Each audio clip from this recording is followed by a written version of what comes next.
ಹಲ್ಲೆಲೂಯ್ಯ. ದೇವರು ತನ್ನ ಒಂದು ಶುಭ ಸಂದೇಶವನ್ನ, ತನ್ನ ವಾಕ್ಯಗಳನ್ನ ಈ ಲೋಕದಲ್ಲಿ ಪ್ರಚಾರ ಮಾಡುವುದಕ್ಕಾಗಿ ಏನ್ ಮಾಡ್ತಾ ಇದ್ರು? ಅನೇಕರನ್ನ ಆರಿಸಿಕೊಂಡು ತಮ್ಮ ಕೆಲಸವನ್ನ ಮಾಡಿಸಿಕೊಳ್ತಾ ಇದ್ರು. ಹಳೆ ಒಡಂಬಡಿಕೆಯಲ್ಲಿ ನೋಡೋದಾದ್ರೆ ಈ ಪ್ರವಾದಿಗಳನ್ನ, ರಾಜರುಗಳನ್ನ, ಅನೇಕರನ್ನ ದೇವರು ಏನ್ ಮಾಡಿದ್ರು? ಸ್ವರ್ಗ ರಾಜ್ಯದ ಒಂದು ಕಾರ್ಯಕ್ಕಾಗಿ ಉಪಯೋಗವನ್ನ ಮಾಡಿಕೊಳ್ತಾ ಇದ್ರು. ಈ ಒಂದು ಕಾರ್ಯದಲ್ಲಿ ಭಾಗಿಯಾದವರು ಪ್ರವಾದಿ ಯೆರೆಮೀಯ. ಆ ಯೆರೆಮೀಯನಿಗೆ ಎಷ್ಟು ಒಂದು ತನ್ನ ಜನಗಳ ಬಗ್ಗೆ ಒಂದು ಆಸಕ್ತಿ ಇತ್ತು ಅಂತ ಹೇಳಿದ್ರೆ, ನಾವು ಹೊಸ ಒಡಂಬಡಿಕೆಯಲ್ಲಿ ಪೌಲನನ್ನ ನೋಡ್ತೀವಿ. ತನ್ನ ಜನರಿಗಾಗಿ ಪೌಲ ಏನ್ ಮಾಡ್ತಾನೆ? ದೇವರ ಬಳಿ ಪ್ರಾರ್ಥಿಸ್ತಾನೆ. ತನ್ನ ಜನರು ಅಂತ ಹೇಳಿದಾಗ ಯಹೂದಿ ಜನರು. ಆದ್ರೆ ಇದಕ್ಕಿಂತಲೂ, ಪೌಲನಿಗಿಂತಲೂ ಅತ್ಯಧಿಕವಾಗಿ ಕಣ್ಣೀರಿಟ್ಟು ಪ್ರಾರ್ಥನೆ ಮಾಡಿದವರು ಇಸ್ರೇಲರಿಗೆ ಯೆರೆಮೀಯ ಪ್ರವಾದಿ ಆಗಿದ್ದ.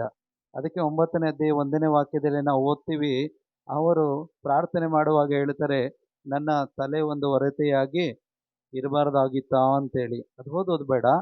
ಅಂದ್ರೆ ನಾನು ಹೇಳೋದಕ್ಕೆ ಬರ್ತಾ ಇರೋದೇನು ಅಂತ ಹೇಳಿದ್ರೆ, ಒಂದು ವಿಶ್ವಾಸಿ ದೇವರ ಒಂದು ಕಾರ್ಯಕ್ಕಾಗಿ ಏನ್ ಮಾಡ್ತಾನೆ? ತನ್ನನ್ನೇ ಸಂಪೂರ್ಣವಾಗಿ ಸಮರ್ಪಣೆ ಮಾಡಿ ಕೊಡ್ತಾನೆ.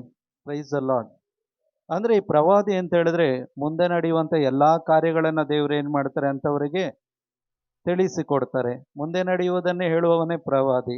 ಈಗ ಹಳೆ ಒಡಂಬಡಿಕೆಯಲ್ಲಿ ಈ ರೀತಿಯಾಗಿ ಪ್ರವಾದನೆಗಳನ್ನ ಮಾಡಿ, ಆ ಪ್ರವಾದನೆಗಳನ್ನ ಕಣ್ಣಾರೆ ನಡೆಯುವ ಕಾರ್ಯಗಳನ್ನ ನೋಡ್ತಾ ಇದ್ದವರು ಇವರೆಲ್ಲರೂ ಕೂಡ ಆಗಿದ್ರು. Price the Lord.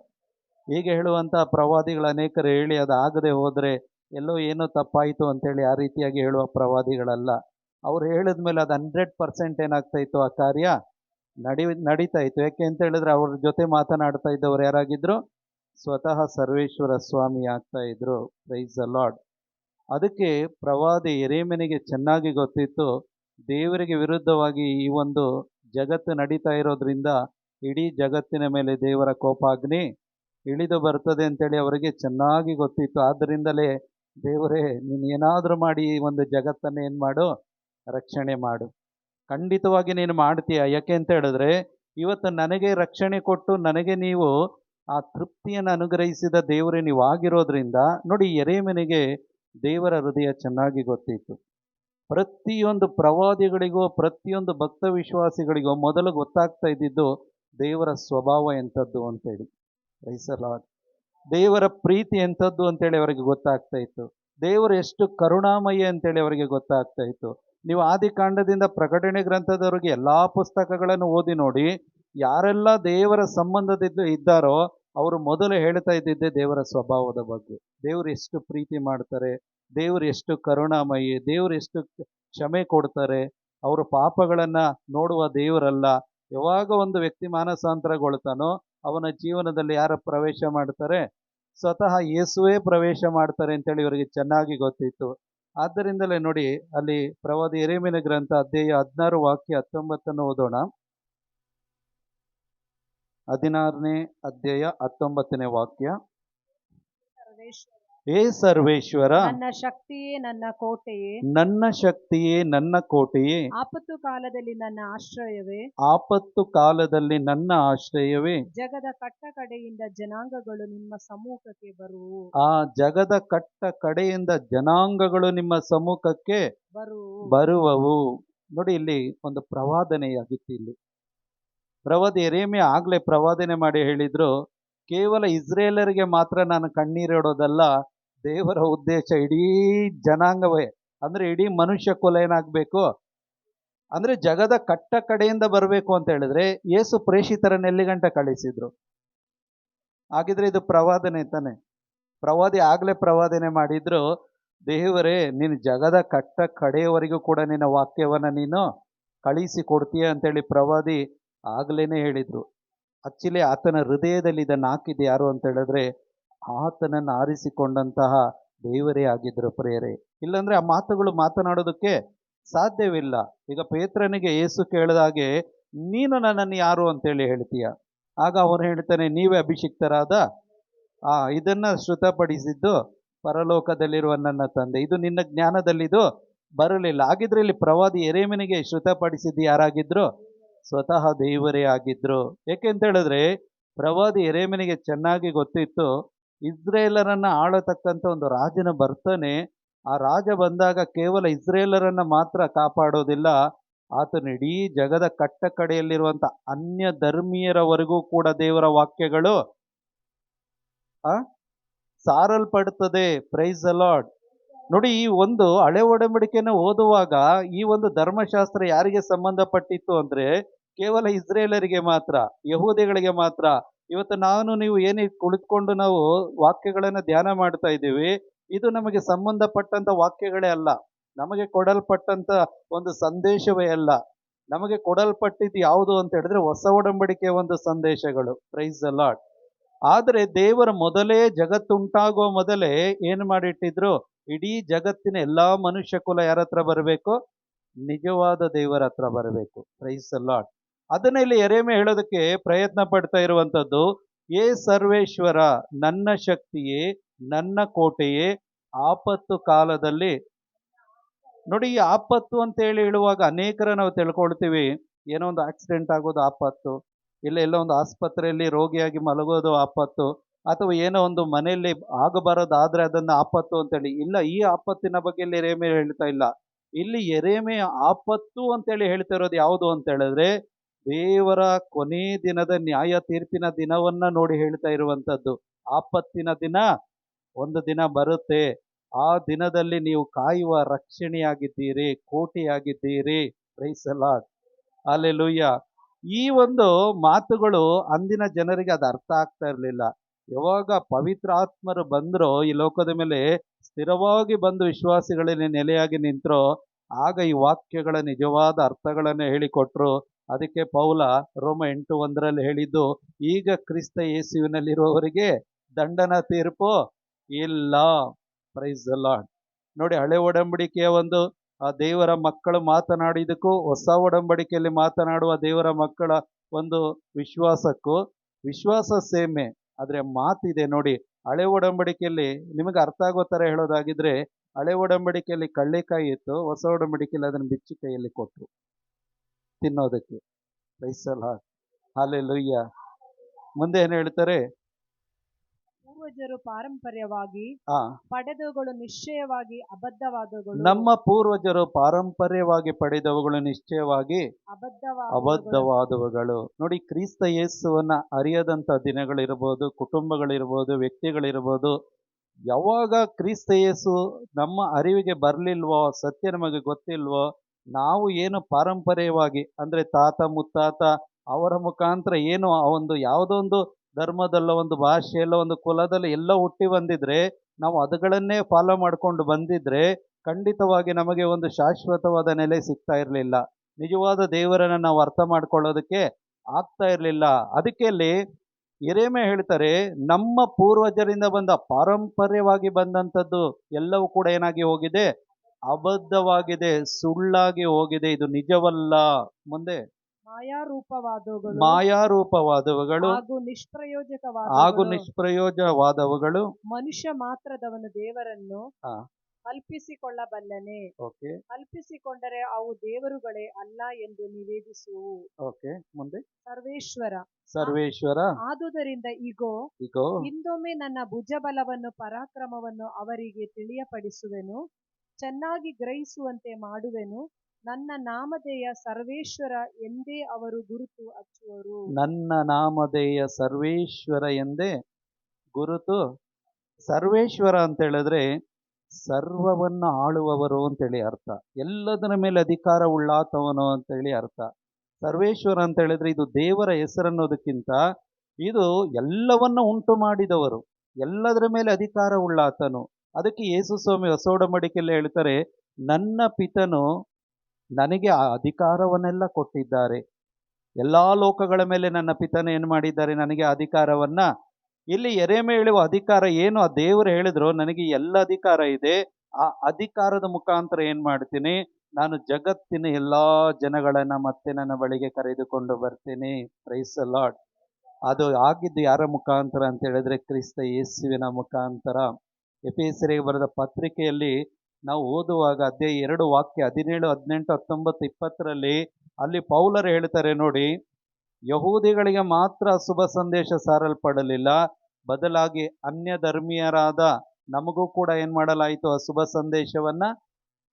ನಾವು ಯಹೂದಿಗಳಲ್ಲ, ಎಲ್ಲಾರಾದ್ರೂ ಯಹೂದಿಗಳಿದ್ದೀವ, ಇಸ್ರೇಲ್ರಿದ್ದೀವ?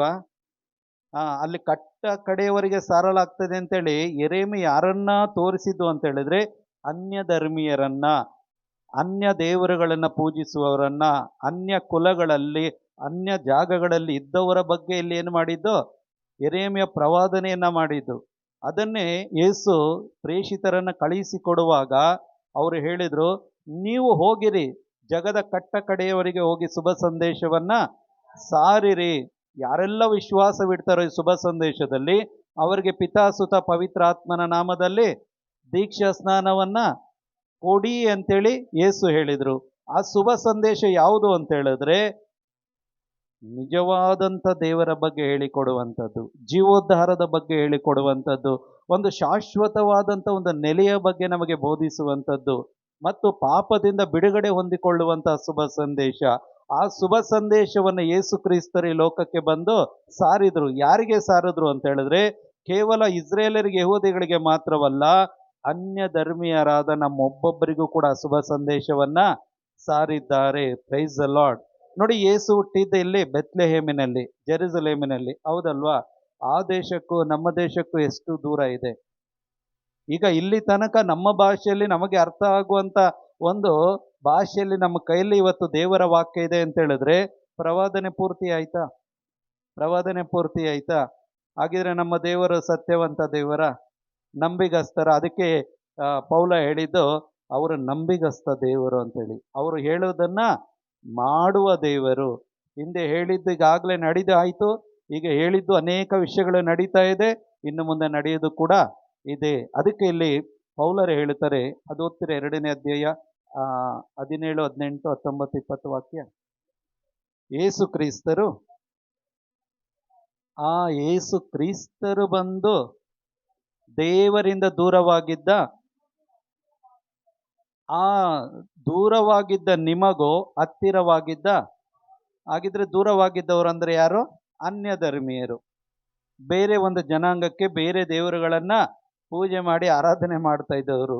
ಅಂದ್ರೆ ಅನ್ಯ ಧರ್ಮೀಯರನ್ನ ದೇವರಿಂದ ದೂರವಾಗಿದ್ದ ನಿಮಗೂ ದೇವರಿಗೆ ಹತ್ತಿರವಾಗಿದ್ದವರು ಅಂತ ಹೇಳಿದ್ರೆ ಅಬ್ರಹಾಮನ ಮುಖಾಂತರ ಆರಿಸಲ್ಪಟ್ಟಂತ ಇಸ್ರೇಲ್ ಜನಾಂಗ, ಯಹೂದಿಗಳು. ನಮಗೂ ಏನ್ ಮಾಡಿದ್ರಂತೆ? ಈಗ ಶಾಂತಿಯ ಸಂದೇಶವನ್ನು ಸಾರಿದರು. ಶಾಂತಿಯ ಸಂದೇಶವನ್ನ ಯಾರು ಸಾರಿದ್ದು?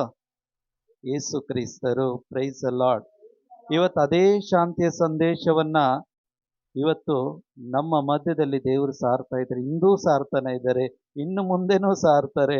ಇವತ್ತು ಆ ಸಂದೇಶ ಈ ಮನೆ ಕೇಳಿಸಿಕೊಂಡಿದ್ರಿಂದನೇ ಇವತ್ತು ದೇವರ ವಾಕ್ಯಗಳಲ್ಲಿ ಬೋಧನೆ ಮಾಡೋದಕ್ಕೆ ಸಾಧ್ಯವಾಗ್ತಾ ಇದೆ, ಹೌದಲ್ವಾ? ಆ ಶಾಂತಿಯ ಸಂದೇಶವನ್ನ ಈ ಮನೆಯವರು ಸ್ವೀಕಾರ ಮಾಡಿದ್ರಿಂದಲೇ ಅವತ್ತು ಯೆರೆಮೀಯ ಹೇಳಿದ ಹಾಗೆ ಅನ್ಯ ಧರ್ಮೀಯರು ಕೂಡ ದೇವರ ಬಳಿ ಬರ್ತಾರೆ, ಅನ್ಯ ಧರ್ಮೀಯರು ಕೂಡ ಜೀವೋದ್ಧಾರವನ್ನ ಹೊಂದಿಕೊಳ್ಳುತ್ತಾರೆ. ಆದ್ರೆ ಯಾರ ಮುಖಾಂತರಪ್ಪ ಅಂತ ಹೇಳಿದ್ರೆ ಅದು ಯೇಸು ಕ್ರಿಸ್ತರ ಮುಖಾಂತರ. ಇವತ್ತು ಆ ಕಾರ್ಯ ಆಗಿದೆಯಾ? ಪರಿಪೂರ್ಣವಾಗಿ ಆಗಿದೆಯಾ? ನಾವು ನೋಡ್ತಾ ಇದ್ದೀವಾ? ಹಾಗಿದ್ರೆ ಯೇಸುವನ್ನು ನಂಬಬಹುದಾ? ಅದಕ್ಕೆ ಅವರ ನಾಮಸ್ಮರಣೆ ಮಾಡುವವನ ಎಂದಿಗೂ ಆಶಾಭಂಗ ಆಗೋದೇ ಇಲ್ಲ. ಅಲ್ಲಿ ಯೆರೆಮೀಯ ಕನ್ಫರ್ಮ್ ಆಗಿ ಹೇಳಿದ್ರು, ಈ ಶುಭ ಸಂದೇಶ ಕಟ್ಟ ಕಡೆಗೆ ಹೋಗ್ತದೆ. ನಾವು ಈ ಲೋಕದಿಂದ ನಮ್ಮ ಪೂರ್ವಜರಿಂದ ಕಲ್ತಿದ್ದೆಲ್ಲ ಸುಳ್ಳೆ, ಅದೆಲ್ಲ ಮಾಯೇನೆ. ಇದ್ಯಾವುದು ಕೂಡ ನಮಗೆ ಒಂದು ನಿತ್ಯ ಜೀವವನ್ನ, ಒಂದು ನಿಜವಾದ ಪರ್ಮನೆಂಟ್ ಆದಂಥ ಒಂದು ವಾಸಸ್ಥಳವನ್ನು ಇದು ನಮಗೆ ಕೊಡಲ್ಲ. ಖಂಡಿತವಾಗಿ ದೇವರೇ ಕೊಡಬೇಕು, ಈ ಕೆಲಸವನ್ನು ಅವರೇ ಮಾಡಬೇಕು ಅಂತೇಳಿ ಯೆರೆಮೀಯ ಅವತ್ತು ಹೇಳಿದ್ದನ್ನ 2000 ವರ್ಷಗಳ ಹಿಂದೆ ಯಾರು ಪೂರ್ತಿ ಮಾಡಿದ್ರು? ಯೇಸು ಬಂದು ಈ ಲೋಕದಲ್ಲಿ ಪೂರ್ತಿ ಮಾಡಿದ್ರು. ಅದಕ್ಕೆ ಇಲ್ಲಿ ಪೌಲರು ಹೇಳ್ತಾರೆ, ದೇವರಿಂದ ದೂರವಾಗಿದ್ದ ನಿಮಗೂ ಹತ್ತಿರವಾಗಿದ್ದ ನಮಗೂ ಅವರೇ ಶಾಂತಿಯ ಸಂದೇಶವನ್ನ ಸಾರಿದರು. ಪರಿಣಾಮವಾಗಿ ನೋಡಿ, ಇದರ ರಿಸಲ್ಟ್ ಏನು? ಶುಭ ಸಂದೇಶವನ್ನ ಯಾರೆಲ್ಲ ಸ್ವೀಕಾರ ಮಾಡ್ತಾರೆ ನೋಡಿ, ಅದರ ಒಂದು ನಿಜವಾದ ಎಕ್ಸಾಕ್ಟ್ ರಿಸಲ್ಟ್ ಏನಪ್ಪಾ ಅಂತ ಹೇಳಿದ್ರೆ ಇದರ ಪರಿಣಾಮವಾಗಿ ಯೇಸು ಕ್ರಿಸ್ತರ ಮುಖಾಂತರವೇ, ಉಭಯತ್ರರು ಅಂದ್ರೆ ಇಬ್ಬರು. Okay, price the lord. ಒಂದೇ ಪವಿತ್ರ ಆತ್ಮನ ಮುಖಾಂತರ ಎಲ್ಲಿ ಬರೋದಕ್ಕೆ ಸಾಧ್ಯವಾಯಿತು? ಈಗ ಆ ತಂದೆಯ ಸಾನ್ನಿಧ್ಯಕ್ಕೆ ಬರುವುದಕ್ಕೆ ಯಾರಿವತ್ತು ಮಾರ್ಗವಾದ್ರು? ಯೇಸುವಾದ್ರು. ಈಗ ಯೇಸುವಿನ ಮುಖಾಂತರ ನಮಗೆ ಏನ್ ಸಿಕ್ತು? ದೇವರ ಒಂದು ಆಫರ್ ಮಾಡಿದ್ರು. ಏನಪ್ಪಾ ಅಂತ ಹೇಳಿದ್ರೆ, ನಾನು ಕಳಿಸಿಕೊಡುವವನಲ್ಲಿ ನೀವು ವಿಶ್ವಾಸ ಇಡೋದಾಗಿದ್ರೆ ನಿಮ್ಮ ಪಾಪಗಳ ಪರಿಹಾರವಾಗ್ತದೆ. ನೀವು ನನ್ನ ಬಳಿಗೆ ಬರೋದಕ್ಕೆ ಸಾಧ್ಯವಾಗ್ತದೆ. ನೀವು ಏನೆಲ್ಲ ಜೀವನದಲ್ಲಿ ಕಳೆದುಕೊಂಡ್ರೆ ಅಂದ್ರೆ ಶಾಂತಿ, ಸಮಾಧಾನ, ನೆಮ್ಮದಿ, ಅದೆಲ್ಲವನ್ನ ಮತ್ತೆ ನೀವೇನಾಗ್ತೀರಾ? ನನ್ನಲ್ಲಿ ಪಡ್ಕೊಳ್ತೀರಾ. ಅದಕ್ಕಿಂತಲೂ ಮುಖ್ಯವಾಗಿ ಜೀವೋದ್ಧಾರವನ್ನ, ಒಂದು ಶಾಶ್ವತವಾದ ನೆಲೆಯನ್ನ ನೀವು ನನ್ನಲ್ಲಿ ಕಂಡುಕೊಳ್ತೀರಾ ಅಂತೇಳಿ ದೇವರೊಂದು ಆಫರ್ ಮಾಡಿದ್ರು. ಆ ಆಫರ್ ಯಾರಪ್ಪ ಅಂತ ಹೇಳಿದ್ರೆ ಕ್ರಿಸ್ತ ಯೇಸು. Praise the Lord. ಹಲ್ಲೆಲೂಯ್ಯ. ಅದನ್ನೇ ಇಲ್ಲಿ ಪೌಲ ಹೇಳುವಂಥದ್ದು, ನಾವಿಬ್ಬರು ಉಭಯತ್ರರು ಕ್ರಿಸ್ತ ಯೇಸುವಿನಲ್ಲಿಟ್ಟ ವಿಶ್ವಾಸದ ಮುಖಾಂತರ ನಾವು ಪವಿತ್ರ ಆತ್ಮರನ್ನ ಪಡೆದುಕೊಂಡಿದ್ದೇವೆ. ಈಗ ನಾವು ಯಾರ ಸನ್ನಿಧಾನಕ್ಕೆ ಬಾಧ್ಯರಾಗಿದ್ದೇವೆ? ಪಿತನ ಸನ್ನಿಧಾನಕ್ಕೆ ಬಾಧ್ಯರಾಗಿದ್ದೇವೆ. Praise the Lord. ಹಾಗಿದ್ರೆ ಇಲ್ಲಿ ನಮ್ದೇನಾದ್ರೂ ಪಾರ್ಟ್ ಇದೆಯಾ? ಏನಾದ್ರೂ ನಮ್ದು ಇದೆಯಾ? ಏನೂ ಇಲ್ಲ. ಅದಕ್ಕೆ ಪೌಲ ಹೇಳಿದ್ದು ದೇವರ ಕೃಪೆ, ದೇವರ ಕರುಣೆ ಅಷ್ಟೇ. ನಮ್ಮ ಕೆಲಸ ಏನು? ನಾವು ನಂಬದ್ವಿ, ವಿಶ್ವಾಸ ಇಟ್ವಿ. ಇದು ಬಿಟ್ಟು ಬೇರೆ ಏನು ಮಾಡಲಿಲ್ಲ. ಮಿಕ್ಕಿದ್ದು ಮಾಡಿದ್ದೆಲ್ಲ ಯಾರು? ಯೇಸು ಮಾಡಿದ್ದು. ಶಿಲುಬೆ ಮೇಲೆ ನಮಗಾಗಿ ಸತ್ತಿದ್ದು ಅವರೇ, ಹೌದಲ್ವಾ? ಮೂರನೇ ದಿನ ಪುನರುತ್ಥಾನಗೊಂಡಿದ್ದು ಅವರೇ. ಪರಲೋಕಕ್ಕೆ ಹೋಗಿ ಪವಿತ್ರ ಆತ್ಮರನ್ನ ಕಳಿಸಿದ್ದು ಅವರೇ. ಅಂದ್ರೆ ಇಡೀ ನಮ್ಮ ಜೀವೋದ್ಧಾರಕ್ಕೆ ಕಾರಣಕರ್ತರು ಯಾರಪ್ಪ ಅಂತ ಹೇಳಿದ್ರೆ ಯೇಸು ಸ್ವಾಮಿ ಮಾತ್ರ. ಅದಕ್ಕೆ ಪೇತ್ರ ಹೇಳಿದ್ದು, ಈ ಧರೆ ಮೇಲೆ ಅವರ ನಾಮದಿಂದಲ್ಲದೆ ಬೇರೆ ಯಾರ ನಾಮದಿಂದಲೂ ಜೀವೋದ್ಧಾರ ಇಲ್ಲ. Praise the Lord. ಹಲ್ಲೆಲೂಯ್ಯ. ಈಗ ನೀವೆಲ್ಲೆಲ್ಲ ಇಲ್ಲೆಲ್ಲ ಕುಳಿತುಕೊಂಡಿದ್ದೀರಾ, ಹೌದಲ್ವಾ? ಇದೇ ಶಾಂತಿಯ ಸಂದೇಶದಿಂದ ನೀವು ಯೇಸು ಹತ್ರ ಬಂದಿರೋದು. ಬೇರೆ ಯಾವುದಾದ್ರೂ ಸಂದೇಶದಿಂದ ಬಂದ್ರ? ಯಾರನ್ನಾದ್ರೂ ನೋಡಿ ಬಂದ್ರ? ಇಲ್ಲ ಪ್ರೇರೆ. ಯಾಕೆ ಅಂತ ಹೇಳಿದ್ರೆ ಪೌಲ ಹೇಳುವಾಗೆ ಈ ವಾಕ್ಯದಲ್ಲಿ ಜೀವ ಇದೆ, ಈ ವಾಕ್ಯ ಕಾರ್ಯ ಮಾಡುತ್ತೆ. ಏಕೆಂದ್ರೆ ಈ ವಾಕ್ಯ ಯಾರಾಗಿದ್ದಾರೆ?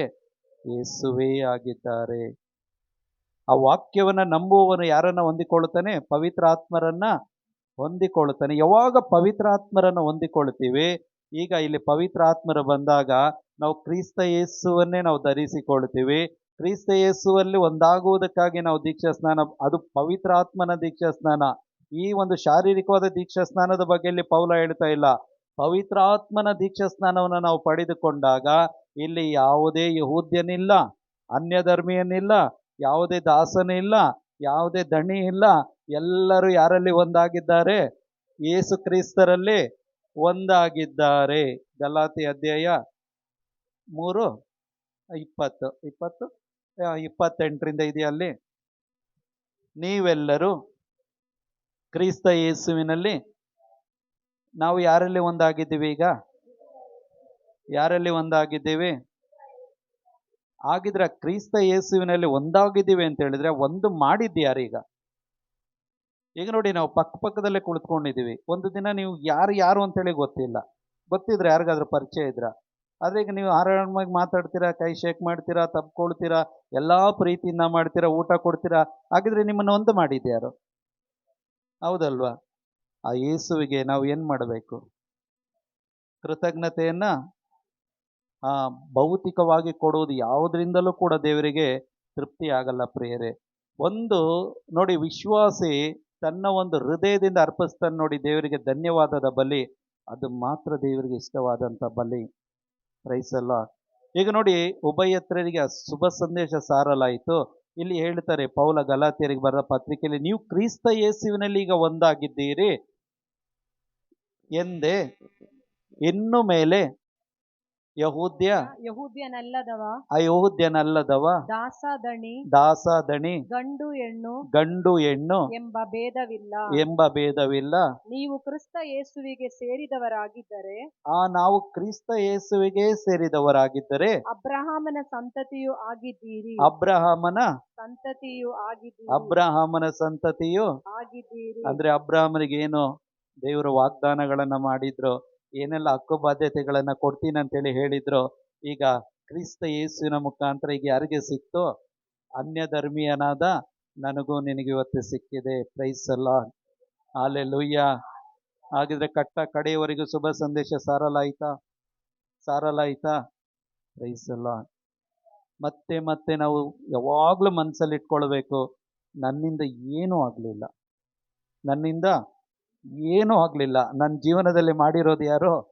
ಎಲ್ಲ ಯೇಸುನೇ ಮಾಡಿದ್ದು. ಅವ್ರು ಎಲ್ಲೆಲ್ಲಿ ಏನೇನು ಮಾಡಬೇಕೋ ಗೊತ್ತವರು ನನ್ನ ಜೀವನದಲ್ಲಿ ಮಾಡಿ, ಪೇತ್ರ ಹೇಳುವ ಹಾಗೆ, ಹಿಂದೊಮ್ಮೆ ನೀವು ತಪ್ಪಿ ಹೋದ ಕುರಿಗಳಂತೆ ಇದ್ರಿ, ಈಗಲಾದರೂ ನಿಮ್ಮ ಆತ್ಮಗಳನ್ನು ಕಾಯುವ ಕುರುಬನ ಬಳಿ ಬಂದಿದ್ದೀರಿ. 1 ಪೇತ್ರ 2:25 ಹೇಳ್ತಾರ, ಈಗ ಯಾರ ಬಳಿ ಬಂದಿದ್ದೀವಿ ನಾವು? ನಮ್ಮ ಆತ್ಮಗಳನ್ನ ಕಾಯುವ ಕುರುಬನ ಬಳಿ ನಾವು ಬಂದಿದ್ದೇವೆ. Praise the lord. ಒಂದು ವಾಕ್ಯ ಓದಿ ನಂತರ ನಾವು ಆರಾಧನೆ ಮಾಡೋಣ, ಸಮಯ ಆಗೋಯ್ತು. 2:25, 1 ಪೇತ್ರ 2:25. ನೀವು ದಾರಿ ತಪ್ಪಿದ ಕುರಿಗಳಂತೆ ಅಲೆಯುತ್ತಿದ್ದೀರಿ, ಈಗಲಾದರೂ ನಿಮ್ಮ ಆತ್ಮಗಳನ್ನು ಕಾಯುವ ಕುರಿಗಾಗಿಯೂ ಸಂರಕ್ಷಕನು ಆದಾತನ ಬಳಿಗೆ ಮರಳಿದ್ದೀರಿ. Price the lord. ಈಗ ಎಲ್ಲಿ ಮರಳಿದ್ದೀವಿ ನಾವು? ನಮ್ಮ ಆತ್ಮಗಳನ್ನ ಕಾಯುವಾತನು ಸಂರಕ್ಷಕನು. Praise the Lord. ನಮ್ಮ ಆತ್ಮವನ್ನ ರಕ್ಷಣೆ ಮಾಡಿಕೊಂಡವರು ಯಾರು? ಈಗ ಆತ್ಮವನ್ನ ಕಾಯುವವರು ಯಾರು? ಯೇಸುವೆ ಆಗಿದ್ದಾರೆ. ಅದಕ್ಕೆ ದಾವೀದ, ದಾನಿಯೇಲ ಇವರೆಲ್ಲರೂ ಹೇಳಿದ್ದು ಒಂದೇ, ದೇವರೇ ನೀನೇ ನನ್ನ ಆಶ್ರಯ ದುರ್ಗ, ನೀನೇ ನನ್ನ ರಕ್ತ ಕೋಟೆ, ನೀನೇ ನನ್ನ ದುರ್ಗ ಕೋಟೆ. ಈ ದುರ್ಗ ಅಂತೇಳಿ ಹೇಳುವಾಗ ಏನಕ್ಕೆ ಅವರು ಕೋಟೆಗಳನ್ನ ಕಟ್ತಾ ಇದ್ರು? ಶತ್ರು ಸೈನ್ಯ ಒಳಗಡೆ ಬಂದು ಅವರನ್ನು ನಾಶ ಮಾಡಬಾರ್ದು ಅಂತೇಳಿ. ಈಗ ನಮ್ಮ ಕೋಟೆ, ರಕ್ಷಣಾ ಶೃಂಗ ಎಲ್ಲ ಯಾರಾಗಿದ್ದಾರೆ? ಯೇಸುವೆ ಆಗಿದ್ದಾರೆ. ಈಗ ಆ ಯೇಸುವಿಗಾಗಿ ನಾವು ಏನ್ ಮಾಡ್ಬೋದು? ಕೃತಜ್ಞತಾ ಸ್ತೋತ್ರ ಮಾಡೋಣವಾ? ಸಾಧ್ಯವಾದವರು ಎದ್ದು ನಿಂತ್ಕೊಳ್ಳೋಣ. ಆ ಯೇಸು ಕ್ರಿಸ್ತರನ್ನ ಬಿಟ್ಟು ನಾವು ಏನು ಮಾಡೋದಕ್ಕಾಗಲ್ಲ ಪ್ರಿಯರೇ. ಒಮ್ಮೆ ನಾವು ಆ ಯೇಸು ನಮ್ಮ ಜೀವಿತಗಳಲ್ಲಿ ಪರ್ಸನಲ್ ಆಗಿ ಒಮ್ಮೆ ಯೋಚನೆ ಮಾಡಿ ನೋಡಿ. ನಿಮ್ಮ ಜೀವಿತಗಳಲ್ಲಿ ನೀವು ಏನಾಗಿದ್ರಿ ಒಂದು ದಿನ? ವಿಶೇಷವಾಗಿ ಕುಟುಂಬದವರು ನೀವು ಯೋಚನೆ ಮಾಡಿ ನೋಡಿ. ಯೇಸುವನ್ನು ಅರಿಯದ ದಿನಗಳಲ್ಲಿ ನೀವು ಏನಾಗಿದ್ರಿ? ಯಾರ ಹಿಂದೆ ಹೋಗಿದ್ರಿ? ನಿಮ್ಮ ಆತ್ಮಗಳನ್ನು ರಕ್ಷಣೆ ಮಾಡುವವರ ಜೊತೆಯಲ್ಲಿದ್ರ? ಖಂಡಿತವಾಗಿಲ್ಲ. ಯೆರೆಮೀಯ ಹೇಳುವ ಹಾಗೆ ನಮ್ಮ ಪೂರ್ವಜರಿಂದ ಪಾರಂಪರ್ಯವಾಗಿ ಬಂದಂಥವುಗಳು ನಮ್ಮನ್ನು ನಾಶನ ಕಡೆ ಕರೆದು ಹೋಗ್ತಾ ಇತ್ತು. ನಮಗೆ ಅದು ಮಾಯವಾಗಿತ್ತು. ನಮಗೆ ಏನು ಮಾಡ್ತಾ ಇದ್ದೀವಿ ಅಂತೇಳಿ ನಮಗೆ ಗೊತ್ತಿಲ್ಲದೆ ನಾವು ಆಧ್ಯಾತ್ಮಿಕವಾಗಿ ಕುರುಡರಾಗಿ ನಾವು ಜೀವಿಸ್ತಾ ಇದ್ವಿ. ಈಗಲಾದರೂ ಕ್ರಿಸ್ತ ಯೇಸು ನಮ್ಮ ಮನೋನೇತ್ರಗಳನ್ನು ತೆರೆದು ನಮಗಾಗಿ ಸ್ವರ್ಗದಲ್ಲಿ ಏನೆಲ್ಲ ಸಿದ್ಧ ಮಾಡಿ ಇಟ್ಟಿದ್ದಾರೋ ಅವುಗಳನ್ನು ಪ್ರಕಟಪಡಿಸಿದ್ದಾರೆ ಪ್ರಿಯರೇ. ಇದು ದೇವರ ಕರುಣೆ, ದೇವರ ಕೃಪೆಯಾಗಿದೆ. ಆ ಯೇಸುವನ್ನು ಬಿಟ್ಟು ನಾವು ಯಾರೊಬ್ಬರು ಕೂಡ ಪರಲೋಕಕ್ಕೆ ಹೋಗೋದಕ್ಕಾಗೋದಿಲ್ಲ. ನಿಜವಾದ ದೇವರ ಬಳಿ ಸೇರೋದಕ್ಕಾಗೋದಿಲ್ಲ. ಪಾಪ ಪರಿಹಾರ ಇಲ್ಲ, ವಿಮೋಚನೆ ಇಲ್ಲ, ಬಿಡುಗಡೆ ಇಲ್ಲ, ಪವಿತ್ರ ಆತ್ಮರಿಲ್ಲ. ಪ್ರತಿಯೊಂದು ಕಾರ್ಯಗಳು ಕೂಡ ಯೇಸುವಿನಲ್ಲಿ ಇಡುವಂಥ ವಿಶ್ವಾಸದ ಮುಖಾಂತರವೇ ಸಾಧ್ಯವಾಗಿದೆ. ಇವತ್ತು ಆ ಸಾಧ್ಯವಾದವರೆಲ್ಲರೂ ಸೇರಿ ಆ ಯೇಸು ಕ್ರಿಸ್ತರನ್ನು ನಾವು ಹೃದಯಾಂತರಾಳದಿಂದ ನಾವು ಆರಾಧನೆ ಮಾಡುತ್ತಾ ಕೃತಜ್ಞತೆಯನ್ನು ಸಲ್ಲಿಸುತ್ತಾ ಹೇಳೋಣ. ನಿನ್ನ ಬಿಟ್ಟು ನಾ ಏನು ಮಾಡಲಿ, ನಿನ್ನ ಬಿಟ್ಟು ನಾ ಎಲ್ಲಿಗೆ ಹೋಗಲಿ, ನಿನ್ನ ಬಿಟ್ಟು ನಾ ಏನು ಮಾಡಲಿ, ನಿನ್ನ ಬಿಟ್ಟು ನಾ ಎಲ್ಲಿಗೆ ಹೋಗಲಿ. ನೀನೇ ನನ್ನ ದುರ್ಗವು, ಆಶ್ರಯವಾಗಿರುವೆ, ನೀನೇ ನನ್ನ ರಕ್ಷೆಯು, ಗುರಾಣಿಯೂ ಆಗಿರುವೆ. ನೀನೇ ನನ್ನ ದುರ್ಗವು, ಆಶ್ರಯವಾಗಿರುವೆ, ನೀನೇ ನನ್ನ ರಕ್ಷೆಯು, ಗುರಾಣಿಯೂ ಆಗಿರುವೆ. ನಿನ್ನ ಬಿಟ್ಟು ನಾ ಏನು ಮಾಡಲಿ, ನಿನ್ನ ಬಿಟ್ಟು ನಾ ಎಲ್ಲಿಗೆ ಹೋಗಲಿ. ಹೇಳಿ, ನಿನ್ನ ಬಿಟ್ಟು ನಾ ಸಪ್ಪ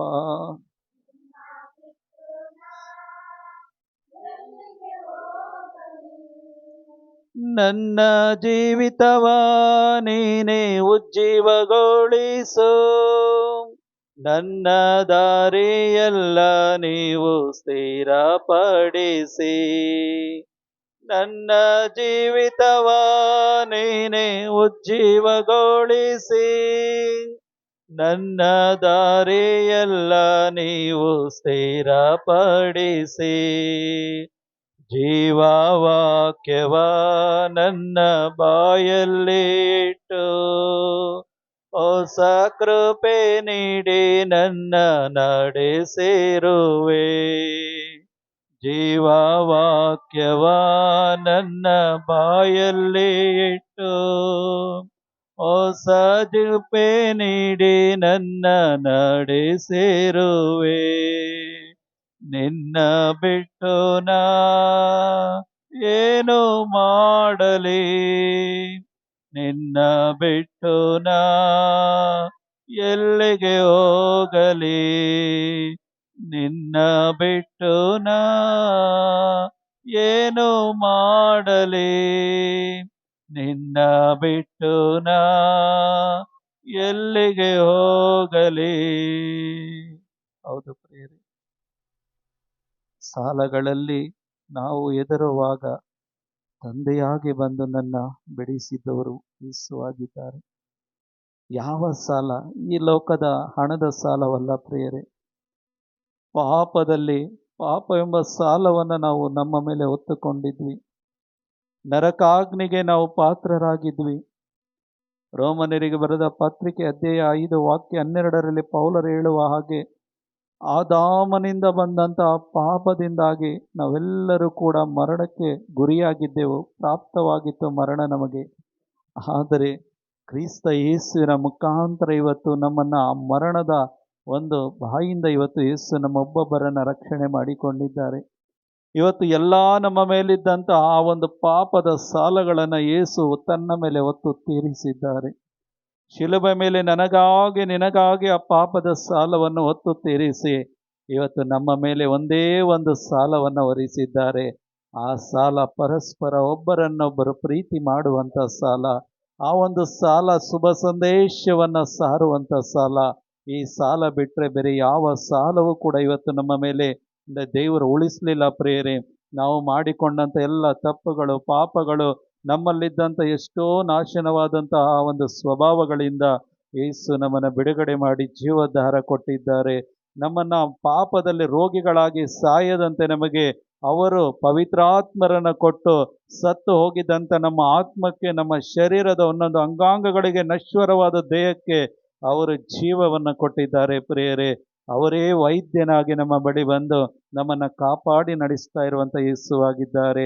ಅವರು ಯೇಸುವೇ ಹೇಳಿದರು, ವೈದ್ಯನ ಅವಶ್ಯಕತೆ ಇರುವುದು ಆರೋಗ್ಯವಂತರಿಗಲ್ಲ, ಆ ಒಂದು ಅವಶ್ಯಕತೆ ಇರುವುದು ರೋಗಿಗಳಿಗೆ ಎಂಬುದಾಗಿ. ಇವತ್ತು ಆ ರೋಗಿಗಳು ನಾವು ಒಬ್ಬೊಬ್ಬರಾಗಿದ್ದೇವೆ ಪ್ರಿಯರೇ.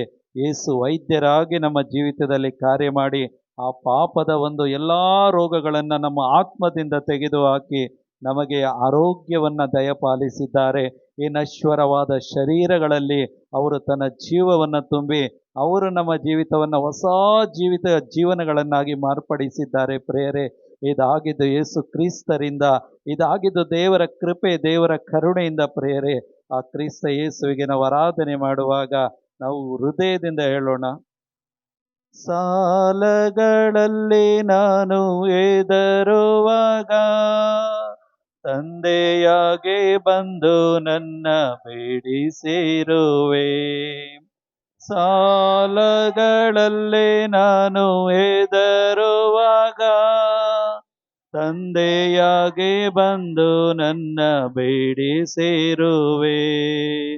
ರೋಗದ ಮಂಚದಲ್ಲಿ ಮಲಗಿರುವಾಗ ವೈದ್ಯನಾಗಿ ಬಂದು ಹೊಸ ಶಕ್ತಿ ನೀಡಿದೆ.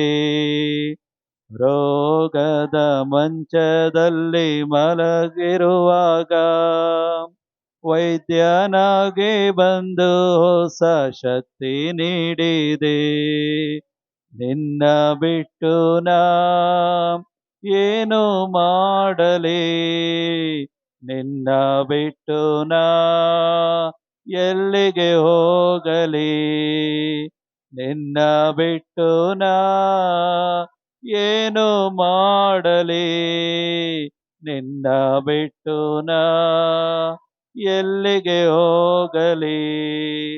ನೀನೇ ನನ್ನ ದುರ್ಗವು, ಆಶ್ರಯವಾಗಿರುವೆ, ನೀನೇ ನನ್ನ ರಕ್ಷೆಯು, ಗುರಾಣಿಯೂ ಆಗಿರುವೆ.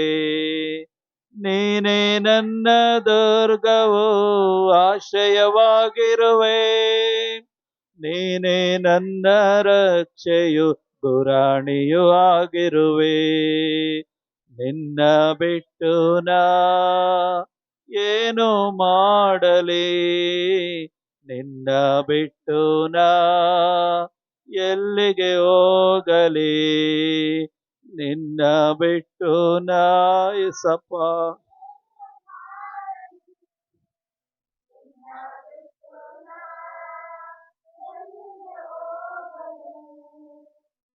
ಪರಲೋಕದಲ್ಲಿ ಸ್ವರ್ಗದ ದೂತಗಣಗಳ ಜೊತೆಯಲ್ಲಿ ಸೇರಿ, ಸೆರಾಫೇರು ಕೆರೋಬಿಯರ ಜೊತೆಯಲ್ಲಿ ಸೇರಿ, ಪರಿಶುದ್ಧನಾಗಿರುವ ದೇವರನ್ನ ಪರಿಶುದ್ಧರು ಪರಿಶುದ್ಧರು ಮಹೋನ್ನತದಲ್ಲಿ ದೇವರಿಗೆ ಮಹಿಮೆ ಎಂಬ ಒಂದು ಗೀತೆಯನ್ನು ಹಾಡುವಂತ ಅವಕಾಶವನ್ನು ದೇವರು ನಮಗೆ ಮಾಡಿಕೊಟ್ಟಿದ್ದಾರೆ ಪ್ರಿಯರೇ. ದೇವರನ್ನ ಅವರ ಸಿಂಹಾಸನದ ಬಳಿ ನಿಂತು ಆರಾಧನೆ ಮಾಡುವಂತ ಉನ್ನತವಾದಂತ ಅವಕಾಶವನ್ನ ದೇವರು ಒದಗಿಸಿಕೊಟ್ಟಿದ್ದಾರೆ. ಇದು ನಮ್ಮ ಯಾವುದೇ ಸತ್ಕಾರ್ಯಗಳಿಂದ ಆಗಿದ್ದಲ್ಲ, ದೇವರ ಪ್ರೀತಿ ದೇವರ ಕರುಣೆಯಿಂದ ನಮಗೆ ಉಚಿತವಾಗಿ ಸಿಕ್ಕಿದಂಥದ್ದು ಪ್ರಿಯರೇ. ನಾವು ಆ ದೇವರನ್ನ ಕೈತಾಳ ಚಪ್ಪಾಳೆಯೊಂದಿಗೆ ತಟ್ಟಿ ನಿಜವಾದಂಥ ಶಾಂತಿ ಸಮಾಧಾನದಿಂದ ದೇವರನ್ನ ಆರಾಧನೆ ಮಾಡುವಂಥ ಕೃಪೆಯಿಂದ ದೇವರು ನಮ್ಮನ್ನು ತುಂಬಿಸಿದ್ದಾರೆ. ಆದ್ದರಿಂದಲೇ ಯೇಸು ಸಮಾರ್ಯದ ಮಹಿಳೆಯನ್ನು ನೋಡಿ ಹೇಳಿದರು, ನನ್ನ ಪಿತನನ್ನ ಆತ್ಮದಿಂದಲೂ ಸತ್ಯದಿಂದಲೂ ಆರಾಧಿಸತಕ್ಕದ್ದು, ಇಂಥವರೇ ಆರಾಧಿಸಬೇಕು ಅಂತೇಳಿ ನನ್ನ ಪಿತನೂ ಆಸೆ ಪಡ್ತಾರೆ ಎಂಬುದಾಗಿ ಯೇಸು ಹೇಳಿದರು. ಇವತ್ತು ಆ ಸತ್ಯದಿಂದಲೂ ಆತ್ಮದಿಂದಲೂ ಆರಾಧನೆ ಮಾಡುವಂತಹ ಒಂದು ಹೊಸ ವ್ಯಕ್ತಿಗಳನ್ನಾಗಿ ನಮ್ಮೊಬ್ಬೊಬ್ಬರನ್ನ ದೇವರು ಮಾರ್ಪಡಿಸಿದ್ದಾರೆ. ಯೇಸು ಕ್ರಿಸ್ತರ ಮುಖಾಂತರ ಈ ಒಂದು ನೂತನ ಜೀವಿತ ನಮ್ಮದಾಗಿದೆ ಪ್ರಿಯರೇ. ಆ ಒಂದು ಯೇಸು ಕ್ರಿಸ್ತನ ಒಂದು ಅನುರೂಪಿಗಳಾಗಿ ಜೀವಿಸುವಂತ ಕೃಪೆ ಇವತ್ತು ನಮಗೆ ಸಿಕ್ಕಿದೆ. ಆ ಕೃಪೆಯನ್ನು ಕೊಟ್ಟಂತ ದೇವರಿಗೆ ನಾವೆಲ್ಲರೂ ಸೇರಿ ಆರಾಧನೆ ಮಾಡುತ್ತಾ ಹೇಳೋಣ. ಹಲ್ಲೆಲೂಯಾ ಹಾಡಿ ನಾನು ಆರಾಧಿಸುವೆ, ಕೈತಾಳ ತಟ್ಟಿ ನಾನು ಕೊಂಡಾಡುವೆನು. ಹಲ್ಲೆಲೂಯಾ ಹಾಡಿ ನಾನು ಆರಾಧಿಸುವೆ, ಕೈತಾಳ ತಟ್ಟಿ ನಾನು ಕೊಂಡಾಡುವೆನು. ದೇವ ಪಿತನೇ ನಾನು ಆರಾಧಿಸುವೆ, ಆತ್ಮದಿಂದಲೂ ಸತ್ಯದಿಂದಲೂ ಆರಾಧಿಸುವೆ.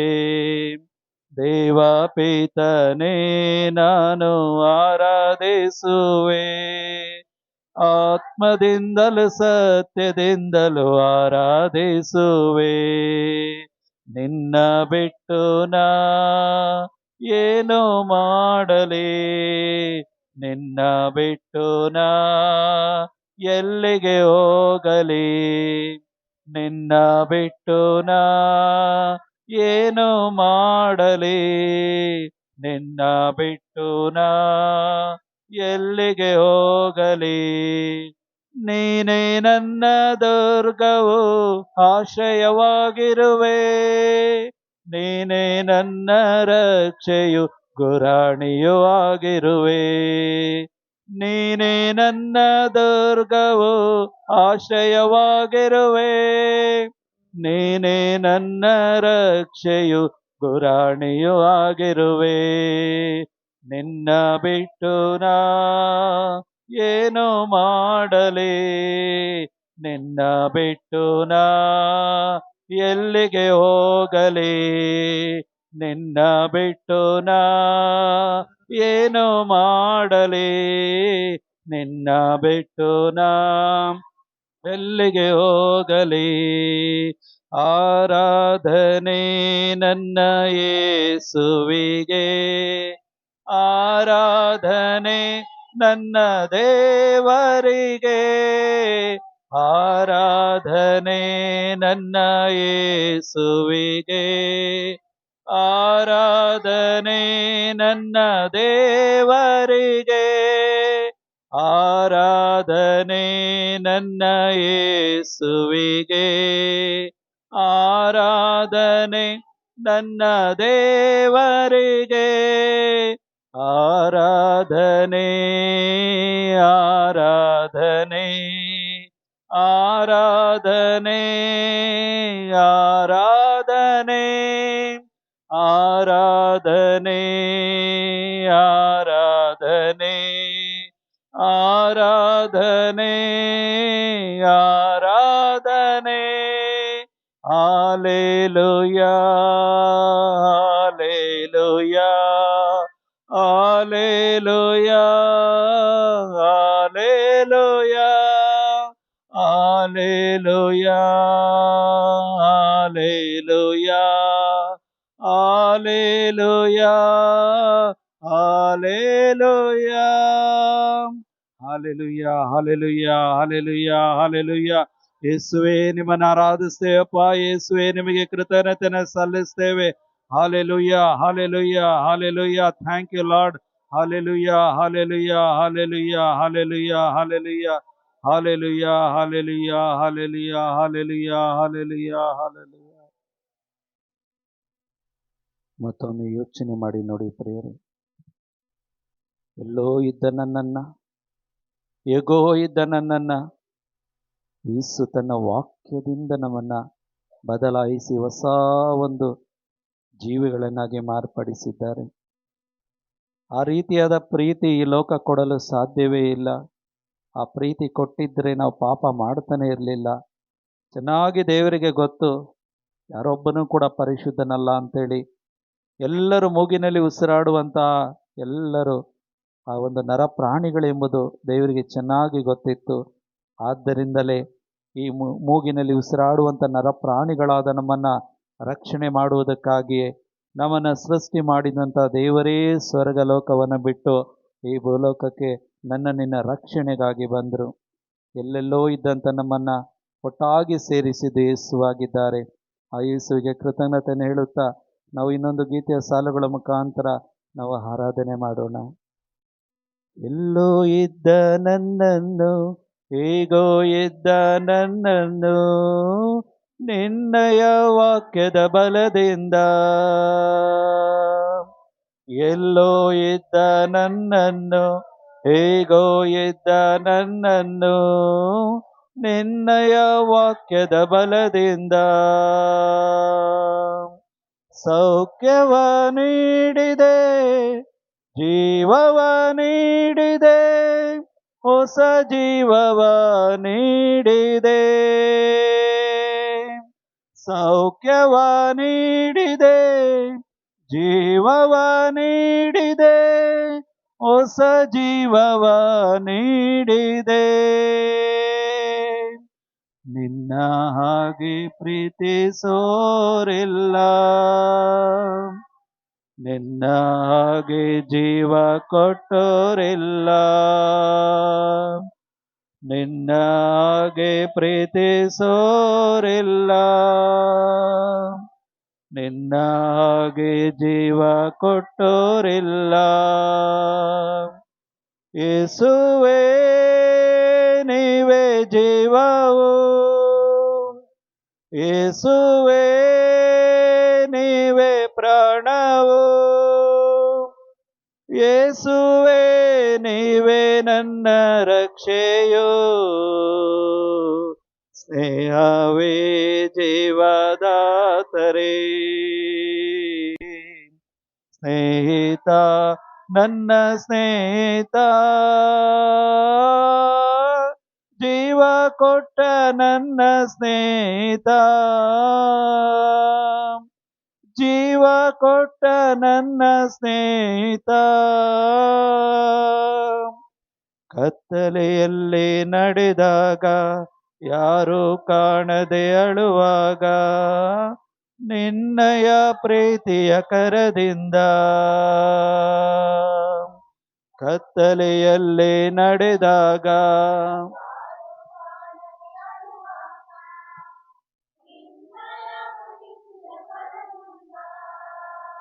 ಹೇಳೋಣ ಮತ್ತೊಮ್ಮೆ. ಕತ್ತಲೆಯಲ್ಲಿ ನಡೆದಾಗ, ಯಾರು ಕಾಣದೆ ಅಳುವಾಗ, ನಿನ್ನಯ ಪ್ರೀತಿಯ ಕರದಿಂದ ಸ್ಪರ್ಶವ ನೀಡಿದೆ, ಬಿಡುಗಡೆ ನೀಡಿದೆ, ಹೊಸ ದಾರಿಯ ತೋರಿದೆ. ಸ್ಪರ್ಶವ ನೀಡಿದೆ, ಬಿಡುಗಡೆ ನೀಡಿದೆ, ಹೊಸ ದಾರಿಯ ತೋರಿದೆ. ನಿನ್ನ ಹಾಗೆ ಪ್ರೀತಿಸೋರಿಲ್ಲ, ನಿನ್ನ ಹಾಗೆ ಜೀವ ಕೊಟ್ಟೋರಿಲ್ಲ, ನಿನ್ನ ಹಾಗೆ ಪ್ರೀತಿಸೋರಿಲ್ಲ, ನಿನ್ನ ಹಾಗೆ ಜೀವ ಕೊಟ್ಟೋರಿಲ್ಲ. ಯೇಸುವೇ ನೀವೇ ಜೀವವು, ಯೇಸುವೇ ನೀವೇ ಪ್ರಾಣವು, ಯೇಸುವೇ ನೀನೇ ನನ್ನ ರಕ್ಷೆಯೋ. ಸ್ನೇಹವೇ ಜೀವದಾತನೇ, ಸ್ನೇಹಿತ ನನ್ನ ಸ್ನೇಹಿತ, ಜೀವ ಕೊಟ್ಟ ನನ್ನ ಸ್ನೇಹಿತ, ಜೀವ ಕೊಟ್ಟ ನನ್ನ ಸ್ನೇಹಿತ. ಸ್ನೇಹವೇ ಜೀವದಾತನೇ, ಸ್ನೇಹಿತ ನನ್ನ ಸ್ನೇಹಿತ, ಜೀವ ಕೊಟ್ಟ ನನ್ನ ಸ್ನೇಹಿತ, ಜೀವ ಕೊಟ್ಟ ನನ್ನ ಸ್ನೇಹಿತ. ಹೌದು ಪ್ರಿಯರೇ, ಪೌಲರು ಹೇಳುವ ಹಾಗೆ ಮಣ್ಣಿನಿಂದ ಆದಂಥ ಜೀವ ನಮ್ಮದಾಗಿತ್ತು. ಆದಾಮನಂತೆ ಮಣ್ಣಿಗೆ ಸೇರಿ ಹೋಗುವಂಥ ಜೀವ ನಮ್ಮದಾಗಿತ್ತು. ಆದರೆ ಸ್ವರ್ಗದಿಂದ ಎರಡನೇ ಆದಾಮ ಬಂದರು, ಅವರೇ ಯೇಸು ಕ್ರಿಸ್ತರು. ಈ ಮಣ್ಣಿಂದಾದ ದೇಹ ಮಣ್ಣಿಗೆ ಹೋದರೂ ಪರವಾಗಿಲ್ಲ, ಆದರೆ ದೇವರೇ ಸೃಷ್ಟಿ ಮಾಡಿರುವಂಥ ಆತ್ಮ ಪರಲೋಕಕ್ಕೆ ಹೋಗಬೇಕು, ಕರೆದುಕೊಂಡು ಹೋಗಬೇಕು ಅಂತೇಳಿ ಯೇಸು ಈ ಲೋಕದಲ್ಲಿ ಮನುಷ್ಯರಾಗಿ ಹುಟ್ಟಿ ಬಂದರು. ಯೋಹಾನನ ಶುಭ ಸಂದೇಶ 14ರಲ್ಲಿ ನಾವು ಓದುವುದು ಇದನ್ನೇ ಪ್ರಿಯರೇ, ನೀವು ನನ್ನಲ್ಲಿ ನಂಬಿಕೆ ಇಡಿ, ದೇವರಲ್ಲಿ ವಿಶ್ವಾಸವಿಡಿ, ನಾನು ಹೋಗುವುದು ನಿಮ್ಮ ಒಳಿತಿಗಾಗಿ. ನಾನು ನನ್ನ ಪಿತನ ಒಂದು ಸನ್ನಿಧಾನದಲ್ಲಿ ಅನೇಕ ನಿವಾಸಗಳಿದೆ, ಅಲ್ಲಿ ಹೋಗಿ ನಿಮಗಾಗಿ ಸ್ಥಳವನ್ನು ಅಣಿಗೊಳಿಸಿ ನಾನು ಬಂದು ನಿಮ್ಮನ್ನು ಕರೆದುಕೊಂಡು ಹೋಗ್ತೇನೆ ಎಂಬುದಾಗಿ ಯೇಸು ಹೇಳಿದರು. ನಾನೇ ಜೀವ, ನಾನೇ ಮಾರ್ಗ, ನಾನೇ ಸತ್ಯ ಅಂತೇಳಿ ಯೇಸು ಹೇಳಿಕೊಟ್ರು ಪ್ರಿಯರೇ. ಇವತ್ತು ಆ ಯೇಸುವಿನಲ್ಲಿ ವಿಶ್ವಾಸವಿಟ್ಟಂಥ ನಾವೆಲ್ಲರೂ ಕೂಡ ಧನ್ಯರು ಅಂತೇಳಿ ಈ ಲೋಕದಲ್ಲಲ್ಲ, ಪರಲೋಕದಲ್ಲಿ ದೇವದೂತರ ಸಮ್ಮುಖದಲ್ಲಿ ನಾವು ಧನ್ಯರು ಅಂತೇಳಿ ಕರೆಸಿಕೊಂಡಿದ್ದೇವೆ. ಈ ಒಂದು ಧನ್ಯತೆಯನ್ನು ದೇವರು ಯೇಸು ಕ್ರಿಸ್ತನ ಮುಖಾಂತರ ನಮಗೆ ಕೊಟ್ಟಿದ್ದಾರೆ.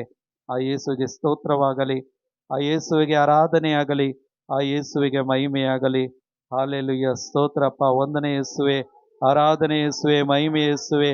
Hallelujah, hallelujah, hallelujah, hallelujah, hallelujah. Thank you lord. ಸ್ತೋತ್ರ, ಸ್ತೋತ್ರ, ಸ್ತೋತ್ರ. Hallelujah, hallelujah, hallelujah, hallelujah, hallelujah, hallelujah, hallelujah, hallelujah. ಸ್ತೋತ್ರ, ಪ್ರೈಸ್ ದಿ ಲಾರ್ಡ್. ಒಂದು 5 ನಿಮಿಷ ಬ್ರದರ್ ಬರೋ ತನಕ ಕುಳಿತುಕೊಳ್ಳೋಣ. ದೇವರ ವಾಕ್ಯಗಳನ್ನು ನಾವು ಆಲಿಸೋಣ. Praise the lord.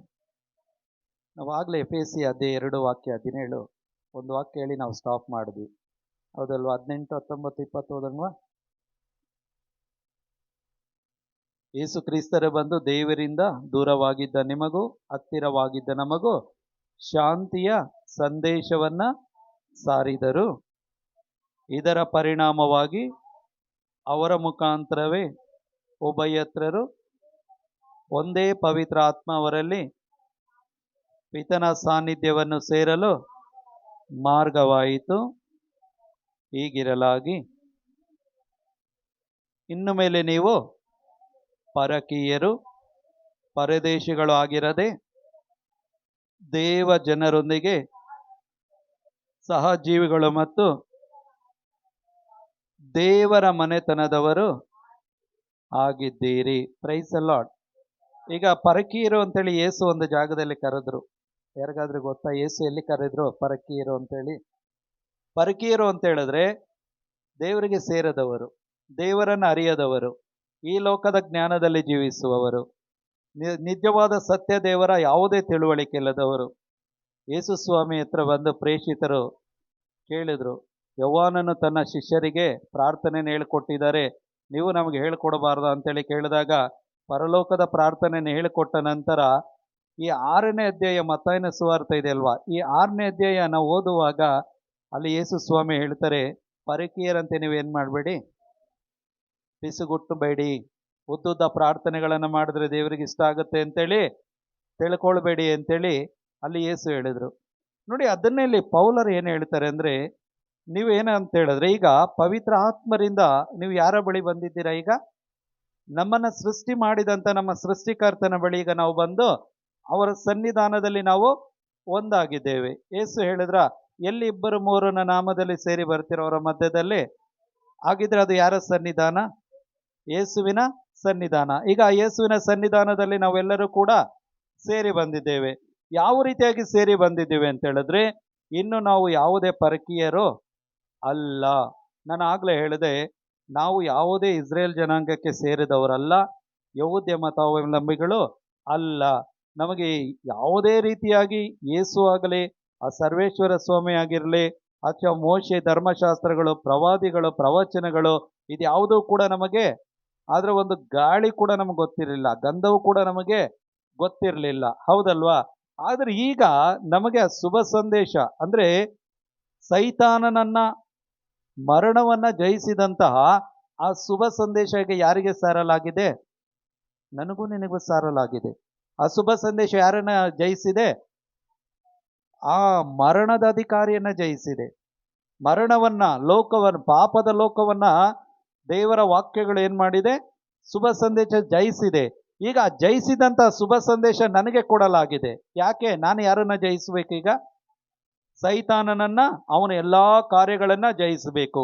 ಯಾಕೆ ಅಂತ ಹೇಳಿದ್ರೆ, ಅಲ್ಲಿ ಯೆರೆಮೀಯ ಹೇಳಿದ್ರು, ಈ ಪಾರಂಪರ್ಯವಾಗಿ ಬಂದಂತಹ ಒಂದು ಸಂಪ್ರದಾಯಗಳು ಏನ್ ಮಾಡಿದೆ? ಮನುಷ್ಯನನ್ನ ಮರುಳು ಮಾಡಿದೆ, ಮೋಸ ಮಾಡಿದೆ, ಮಾಯ ಮಾಡಿದೆ. ಮಾಯ ಆಗೋದು ಅಂತ ಹೇಳಿದ್ರೆ, ಈಗ ನೋಡಿ, ಮ್ಯಾಜಿಷಿಯನ್ಗಳು ಇರ್ತಾರೆ, ಮ್ಯಾಜಿಕ್ ಟ್ರಿಕ್ಗಳೆಲ್ಲ ಮಾಡ್ತಾರೆ. ಅವರೆಲ್ಲ ಮಾಡೋದೇನು? ಅಕಣ್ಕಟ್, ಅವ್ರು ಅಲ್ಲೇ ಇರುತ್ತೆ, ಎಲ್ಲವನ್ನು ಕೂಡ ಏನು ಮಾಡ್ತಾರೆ? ಆ ಟ್ರಿಕ್ಸನ್ನು ಮಾಡಿ ಅವ್ರೇನು ಮಾಡ್ತಾರೆ? ಯಾಮರಿಸ್ತಾರೆ. ಸೈತಾನ ಇದೇ ಕೆಲಸವನ್ನೇ ಮಾಡ್ತಾ ಬಂದಿದ್ದು. ಈಗ ಆ ಒಂದು ಟ್ರಿಕ್ಸಿಂದ ಈಗ ನಮ್ಮನ್ನ ಏನು ಮಾಡಿದ್ರು? ದೇವರು ಬಿಡಿಸ್ಕೊಂಡ್ರು, ಹೌದಲ್ವಾ? ನಾವು ಪರಕೀಯರಾಗಿದ್ವಿ. ಅಂದರೆ ಪರಕೀಯರು ಅಂತ ಹೇಳಿದ್ರೆ ಯಾವುದೇ ಸತ್ಯಗಳ ತಿಳುವಳಿಕೆ ಇಲ್ಲದೆ, ಅರಿವಿಲ್ಲದೆ, ಆಧ್ಯಾತ್ಮಿಕವಾಗಿ ನಾವು ಏನಾಗಿ ಹೋಗಿದ್ವಿ? ನಾವು ಕುರುಡರಾಗಿ ಹೋಗಿದ್ವಿ. ಈಗಲಾದರೂ ಏನು ಮಾಡಿದ್ದಾರೆ ದೇವರು? ನಾವು ಪರಕೀಯರು, ಪರದೇಶಿಗಳು ಆಗಿರೋದಕ್ಕೆ ಬಿಡಲಿಲ್ಲ. ಆಗಿರದೆ ದೇವ ಜನರೊಂದಿಗೆ ಸಹಜೀವಿಗಳು ಮತ್ತು ಆ ದೇವ ಜನರೊಂದಿಗೆ ಸಹಜೀವಿಗಳು ಮತ್ತು ದೇವರ ಮನೆತನದವರು ಆಗಿದ್ದೀರಿ. ದೇವರ ಮನೆತನದವರು ಆಗಿದ್ದೀರಿ. Price the Lord. ಹಾಗಿದ್ರೆ ದೇವರ ಮನೆತನಕ್ಕೆ ನಾವು ಏನಾಗಿರ್ಲಿಲ್ಲ? ಒಂದು ದಿನ ಸೇರಿರ್ಲಿಲ್ಲ. ಯಾವುದೇ ರೀತಿಯಾದಂಥ ಒಂದು ಹಕ್ಕು ಬಾಧ್ಯತೆ ನಮಗೆ ಅಲ್ಲಿ ಇರಲಿಲ್ಲ. ನಾವು ವಾರಸುದಾರರು ಆಗಿರ್ಲಿಲ್ಲ ಅಂತೇಳಿ ದೇವರ ವಾಕ್ಯ ಹೇಳುತ್ತೆ. ಈಗಲಾದರೂ ನಾವು ಏನಾಗಿದ್ದೇವೆ? ದೇವ ಜನರೊಂದಿಗೆ. ಯಾರು ಆ ದೇವ ಜನರು? ಯಹೂದಿಗಳು, ದೇವರು ಆರಿಸಿಕೊಂಡಂತ ಇಸ್ರೇಲ್ ಜನಾಂಗ. ಆ ದೇವ ಜನರೊಂದಿಗೆ ನಾವೇನಾಗಿದ್ದೇವೆ? ಈಗ ಆ ಸಹಜೀವಿಗಳಾಗಿದ್ದೀವಿ. ಸಹಜೀವಿಗಳು ಅಂದ್ರೆ ದೇವರ ಅಬ್ರಹಾಮರ ಮುಖಾಂತರ ಏನು ಅವರಿಗೆ ಕೊಡ್ತೀನಿ ಅಂತೇಳಿ ವಾಗ್ದಾನಗಳನ್ನ ಮಾಡಿದ್ರು, ಈ ಎಲ್ಲಾ ವಾಗ್ದಾನಗಳಲ್ಲಿ ಇವತ್ತು ನಾವೇನಾಗಿದ್ದೇವೆ? ಪಾಲುಗಾರರು ಆಗಿದ್ದೇವೆ. ಈಗ ನಮಗೂ ಕೂಡ ಪಾಲಿದೆ. ಯಾವುದರ ಮುಖಾಂತರ ಸಿಕ್ತು ಈ ಪಾಲು ಅಂತ ಹೇಳಿದ್ರೆ? ವಿಶ್ವಾಸದ ಮುಖಾಂತರ. Price the lord. ಕ್ರಿಸ್ತ ಯೇಸುವಿನಲ್ಲಿ ವಿಶ್ವಾಸವನ್ನ ಇಟ್ಟಿದ್ದರ ಪರಿಣಾಮವಾಗಿಯೇ ನಮಗೆ ಪವಿತ್ರ ಆತ್ಮರು ಇವತ್ತು ಸಿಕ್ಕಿರೋದು. ಈಗ ಪವಿತ್ರ ಆತ್ಮರು ನಮ್ಮನ್ನು ಎಲ್ಲಿ ನಡೆಸಿದ್ದಾರೆ? ದೇವರ ಬಳಿಗೆ ನಡೆಸಿದ್ದಾರೆ, ದೇವರ ಸನ್ನಿಧಾನಕ್ಕೆ ನಡೆಸಿದ್ದಾರೆ. ಯಾಕೆ ಅಂತ ಹೇಳಿದ್ರೆ, ನಾವು ಅಯೋಗ್ಯರಾಗಿದ್ವಿ, ಅನೀತಿವಂತರಾಗಿದ್ವಿ. ನೀತಿವಂತಿಕೆ ಅನ್ನೋದು ನಮ್ಮೊಳಗಡೆ ಏನೂ ಇರಲಿಲ್ಲ. ಇವತ್ತು ಆ ನೀತಿವಂತಿಕೆ ಅಂತೇಳಿ ಬಂದಿರೋದು ಎಲ್ಲಿಂದ? ಈ ಶುಭ ಸಂದೇಶದಲ್ಲಿ ನಾವು ವಿಶ್ವಾಸವಿಟ್ಟು ಅದನ್ನ ಅಂಗೀಕಾರ ಮಾಡಿಕೊಂಡಿದ್ರಿಂದ, ನಾವು ಒಪ್ಪಿಕೊಂಡಿದ್ರಿಂದ, ಆ ಶುಭ ಸಂದೇಶವನ್ನು ನಾನು ಸ್ವೀಕಾರ ಮಾಡಿ ನನ್ನ ಹಳೆಯ ಜೀವನವನ್ನು ಬಿಟ್ಟು ಕ್ರಿಸ್ತ ಯೇಸುವಿನ ಅನುರೂಪಿ ಆಗುವುದಕ್ಕಾಗಿ ಆ ಒಂದು ಶುಭ ಸಂದೇಶವನ್ನು ನಾನು ಸ್ವೀಕಾರ ಮಾಡಿದ್ದರಿಂದಲೇ ನನ್ನ ಒಳಗಡೆ ಅನೇಕ ಮಾರ್ಪಾಟುಗಳನ್ನು ಯಾರು ಮಾಡಿದ್ರು? ಪವಿತ್ರ ಆತ್ಮರು ಬಂದು ದೇವರ ವಾಕ್ಯದ ಮುಖಾಂತರ ಏನ್ ಮಾಡಿದ್ರು? ಎಲ್ಲವನ್ನ ಕಲಿಸಿಕೊಟ್ರು. ಯೇಸು ಹೇಳಿದ್ರಲ್ವಾ, ಪವಿತ್ರ ಆತ್ಮರು ನಿಮ್ಮಲ್ಲಿ ಬಂದಾಗ ಏನ್ ಮಾಡ್ತಾರೆ? ಅವರು ನಿಮ್ಮನ್ನ ಸಮಗ್ರ ಸತ್ಯದೆಡೆಗೆ ನಡೆಸುತ್ತಾರೆ. ಅಷ್ಟು ಮಾತ್ರವಲ್ಲ, ಮುಂದೆ ಏನ್ ಹೇಳಿದ್ರು? ನಾನು ಹೇಳಿದವುಗಳಿಂದಲೇ ಆಯ್ದು ನಿಮಗೆ ಎಲ್ಲವನ್ನ ತಿಳಿಸಿಕೊಡ್ತಾರೆ, ಕಲಿಸಿಕೊಡ್ತಾರೆ. Praise the Lord. ಪವಿತ್ರ ಆತ್ಮರ ಕೆಲಸ ಏನು? ಕೇವಲ ದೇವ್ರ ಹತ್ರ ಕರ್ಕೊಂಬಂದು ಬಿಟ್ಟು ಹೋಗೋದಲ್ಲ ಪವಿತ್ರ ಆತ್ಮರ ಕೆಲಸ. ನಾವು ಮಾಡ್ತಿರಲ್ವಾ? ನೋಡಿ, ಇದೇ ರಿಟ್ರೀಟ್ ಸೆಂಟ್ರು, ನೋಡಿ ಇಲ್ಲೇ ಪ್ರೇಯರ್ ನಡೆಯೋದು, ನೋಡಿ ಇಲ್ಲೇ ವಂಚಿನಪ್ಪನವ್ರ ಪ್ರೇಯರ್ ಇದೇ ಹಾಲಲ್ಲಿ ನಡೆಯೋದು, ಅಲ್ಲಿ ಹೋಗ್ರಿ, ಅಲ್ಲಿ ಬಿಟ್ಟು ಹೋಗ್ಬಿಡ್ತೀವಿ. ನಾವು ಏನು ಮಾಡಲ್ಲ, ಒಳಗಡೆ ಕರ್ಕೊಂಡು ಬರಲ್ಲ. ಹೌದಲ್ವಾ? ಪವಿತ್ರ ಆತ್ಮರಿಗೆ ಮೋಸ ಮಾಡಲ್ಲ. ನಾವು ಮಾಡ್ತೀವೇನೋ ಮೋಸ, ಪವಿತ್ರ ಆತ್ಮರು ಏನು ಮಾಡಲ್ಲ, ನಮಗೆ ಮೋಸ ಮಾಡಲ್ಲ. ಅವರನ್ನ ನಮ್ಮ ಜೊತೆಯಲ್ಲಿ ನಮ್ಮಲ್ಲಿ ಇರುವುದಕ್ಕಾಗಿ ಕೊಟ್ಟಿರೋದು. ಅದು ಯಾವಾಗ? ಶಾಶ್ವತವಾಗಿ ನಿಮ್ಮೊಂದಿಗೆ ಇರಲೆಂದೇ ಆ ಪೋಷಕರಾದ ಪವಿತ್ರ ಆತ್ಮರನ್ನ ನಾನು ನಿಮಗೆ ಕೊಟ್ಟಿರೋದು ಅಂತೇಳಿ ಯೇಸು ಸ್ವಾಮಿ ಹೇಳ್ತಾರೆ. ಹೌದಲ್ವಾ? ಶಾಶ್ವತವಾಗಿ ಇರ್ತಾರೆ.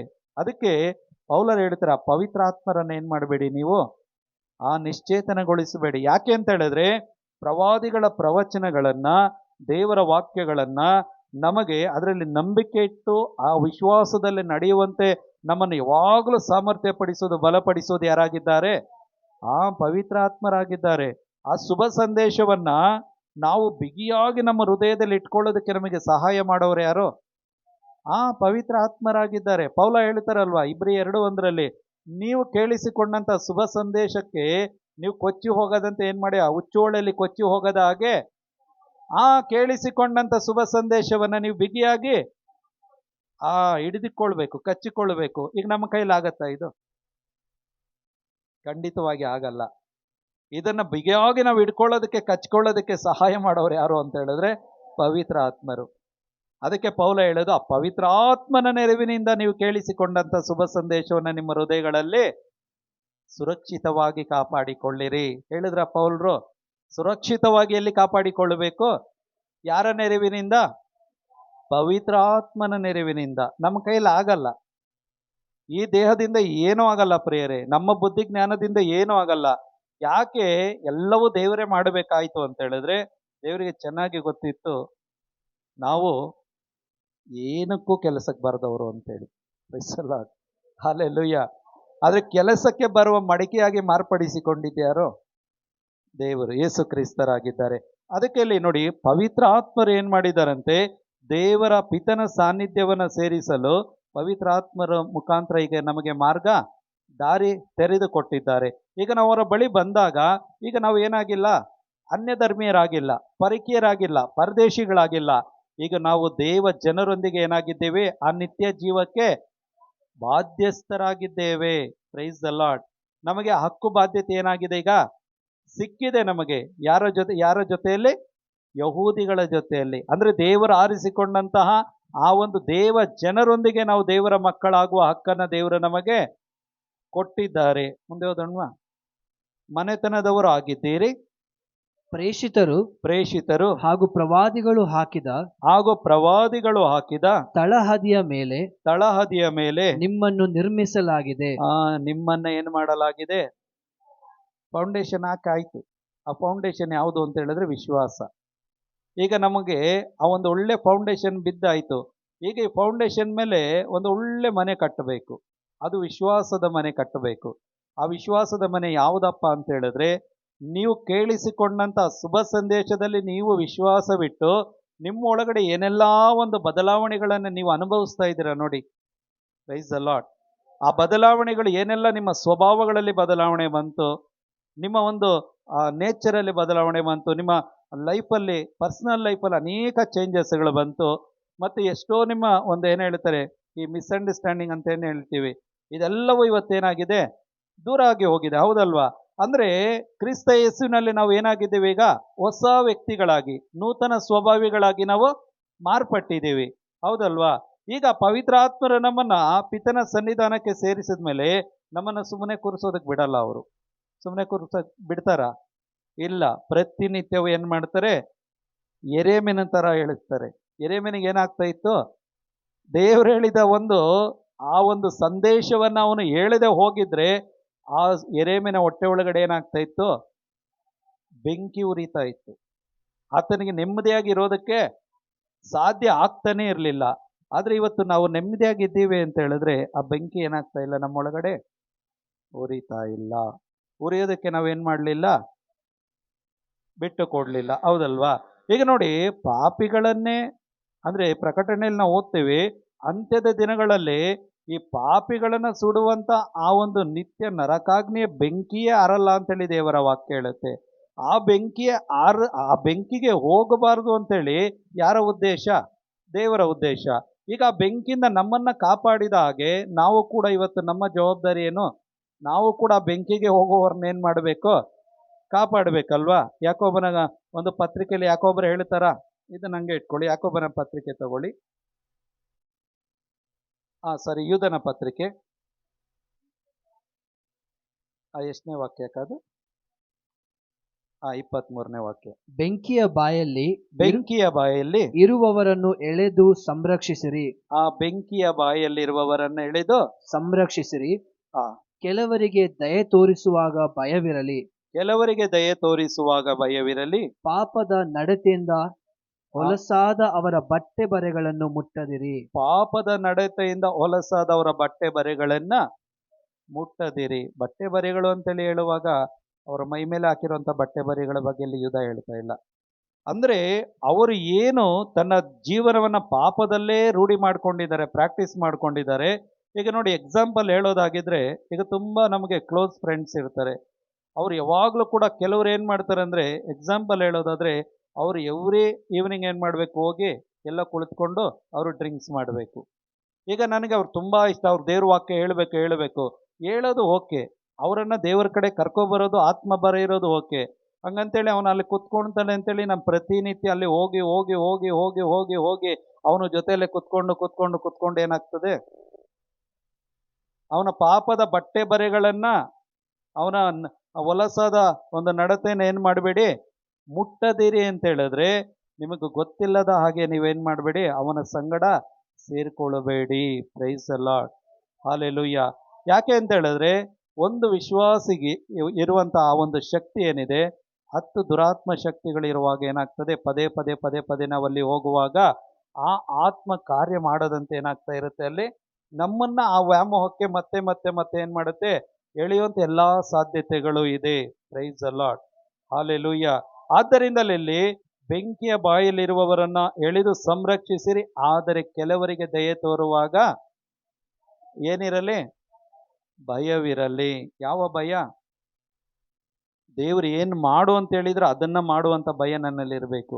ಎಲ್ಲಿ ಹೋಗು ಅಂತ ಹೇಳಿದ್ರೆ ಅಲ್ಲಿ ಮಾತ್ರ ಹೋಗ್ಬೇಕು. ಎಲ್ಲಿ ಹೋಗಬೇಡ ಅಂತ ಹೇಳಿದಾರೋ ಅಂದರೆ ಟೋಟಲ್ ಆಗಿ ನಮ್ಮ ಒಂದು ಇಚ್ಛೆಯಿಂದ, ನಮ್ಮಿಂದ ಆಸೆಯಿಂದ ಯಾವುದೇ ಡಿಸಿಷನ್ಗಳನ್ನು ನಾವು ತಗೊಳ್ಳುವಂಗೆ ಇಲ್ಲ.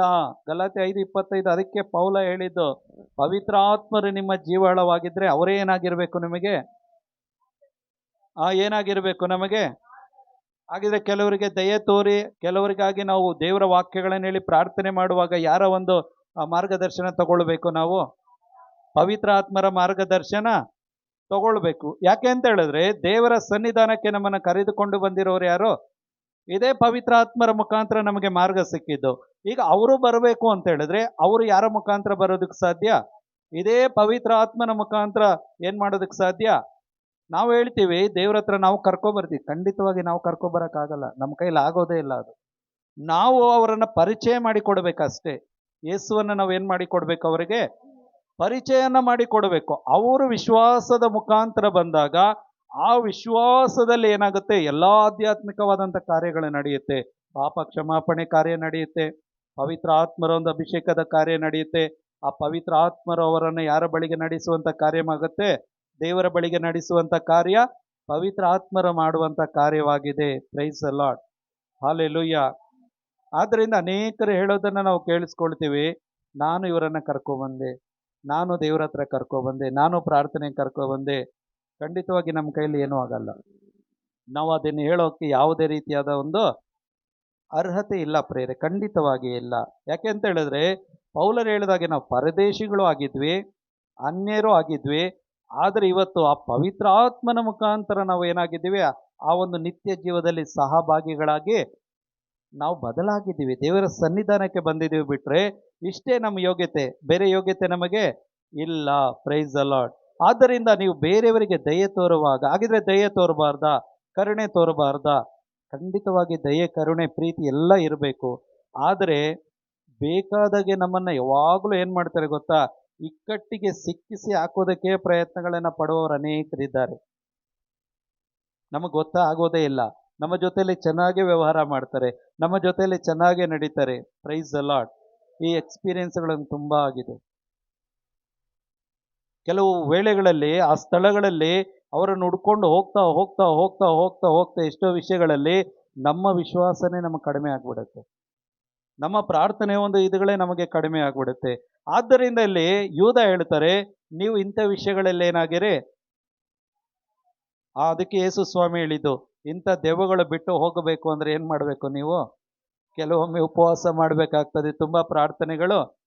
ಅಂದರೆ ಅರ್ಥ ಇಷ್ಟೇ ಯೇಸು ಹೇಳಿದ್ದು, ನೀವು ಯಾವಾಗಲೂ ಪವಿತ್ರ ಆತ್ಮನ ಒಂದು ಪ್ರೇರಣೆಗೆ ಅನುಸಾರವಾಗಿ ನೀವು ಜೀವಿಸಿರಿ. ನೀವು ಎಲ್ಲೇ ಹೋಗಿ ಏನೇ ಮಾಡಿ, ಯೇಸು ಸ್ವಾಮಿ ಎಲ್ಲೂ ಕೂಡ ಒಬ್ಬರನ್ನೇ ಕಳಿಸ್ಲಿಲ್ಲ, ನೋಡಿದ್ದೀರಾ ಬೈಬಲಲ್ಲಿ? ಯಾಕೆ ಇಬ್ಬರಿಬ್ಬರನ್ನ ಕಳಿಸ್ತಾ ಇದ್ದಿದ್ದು ಯೇಸು?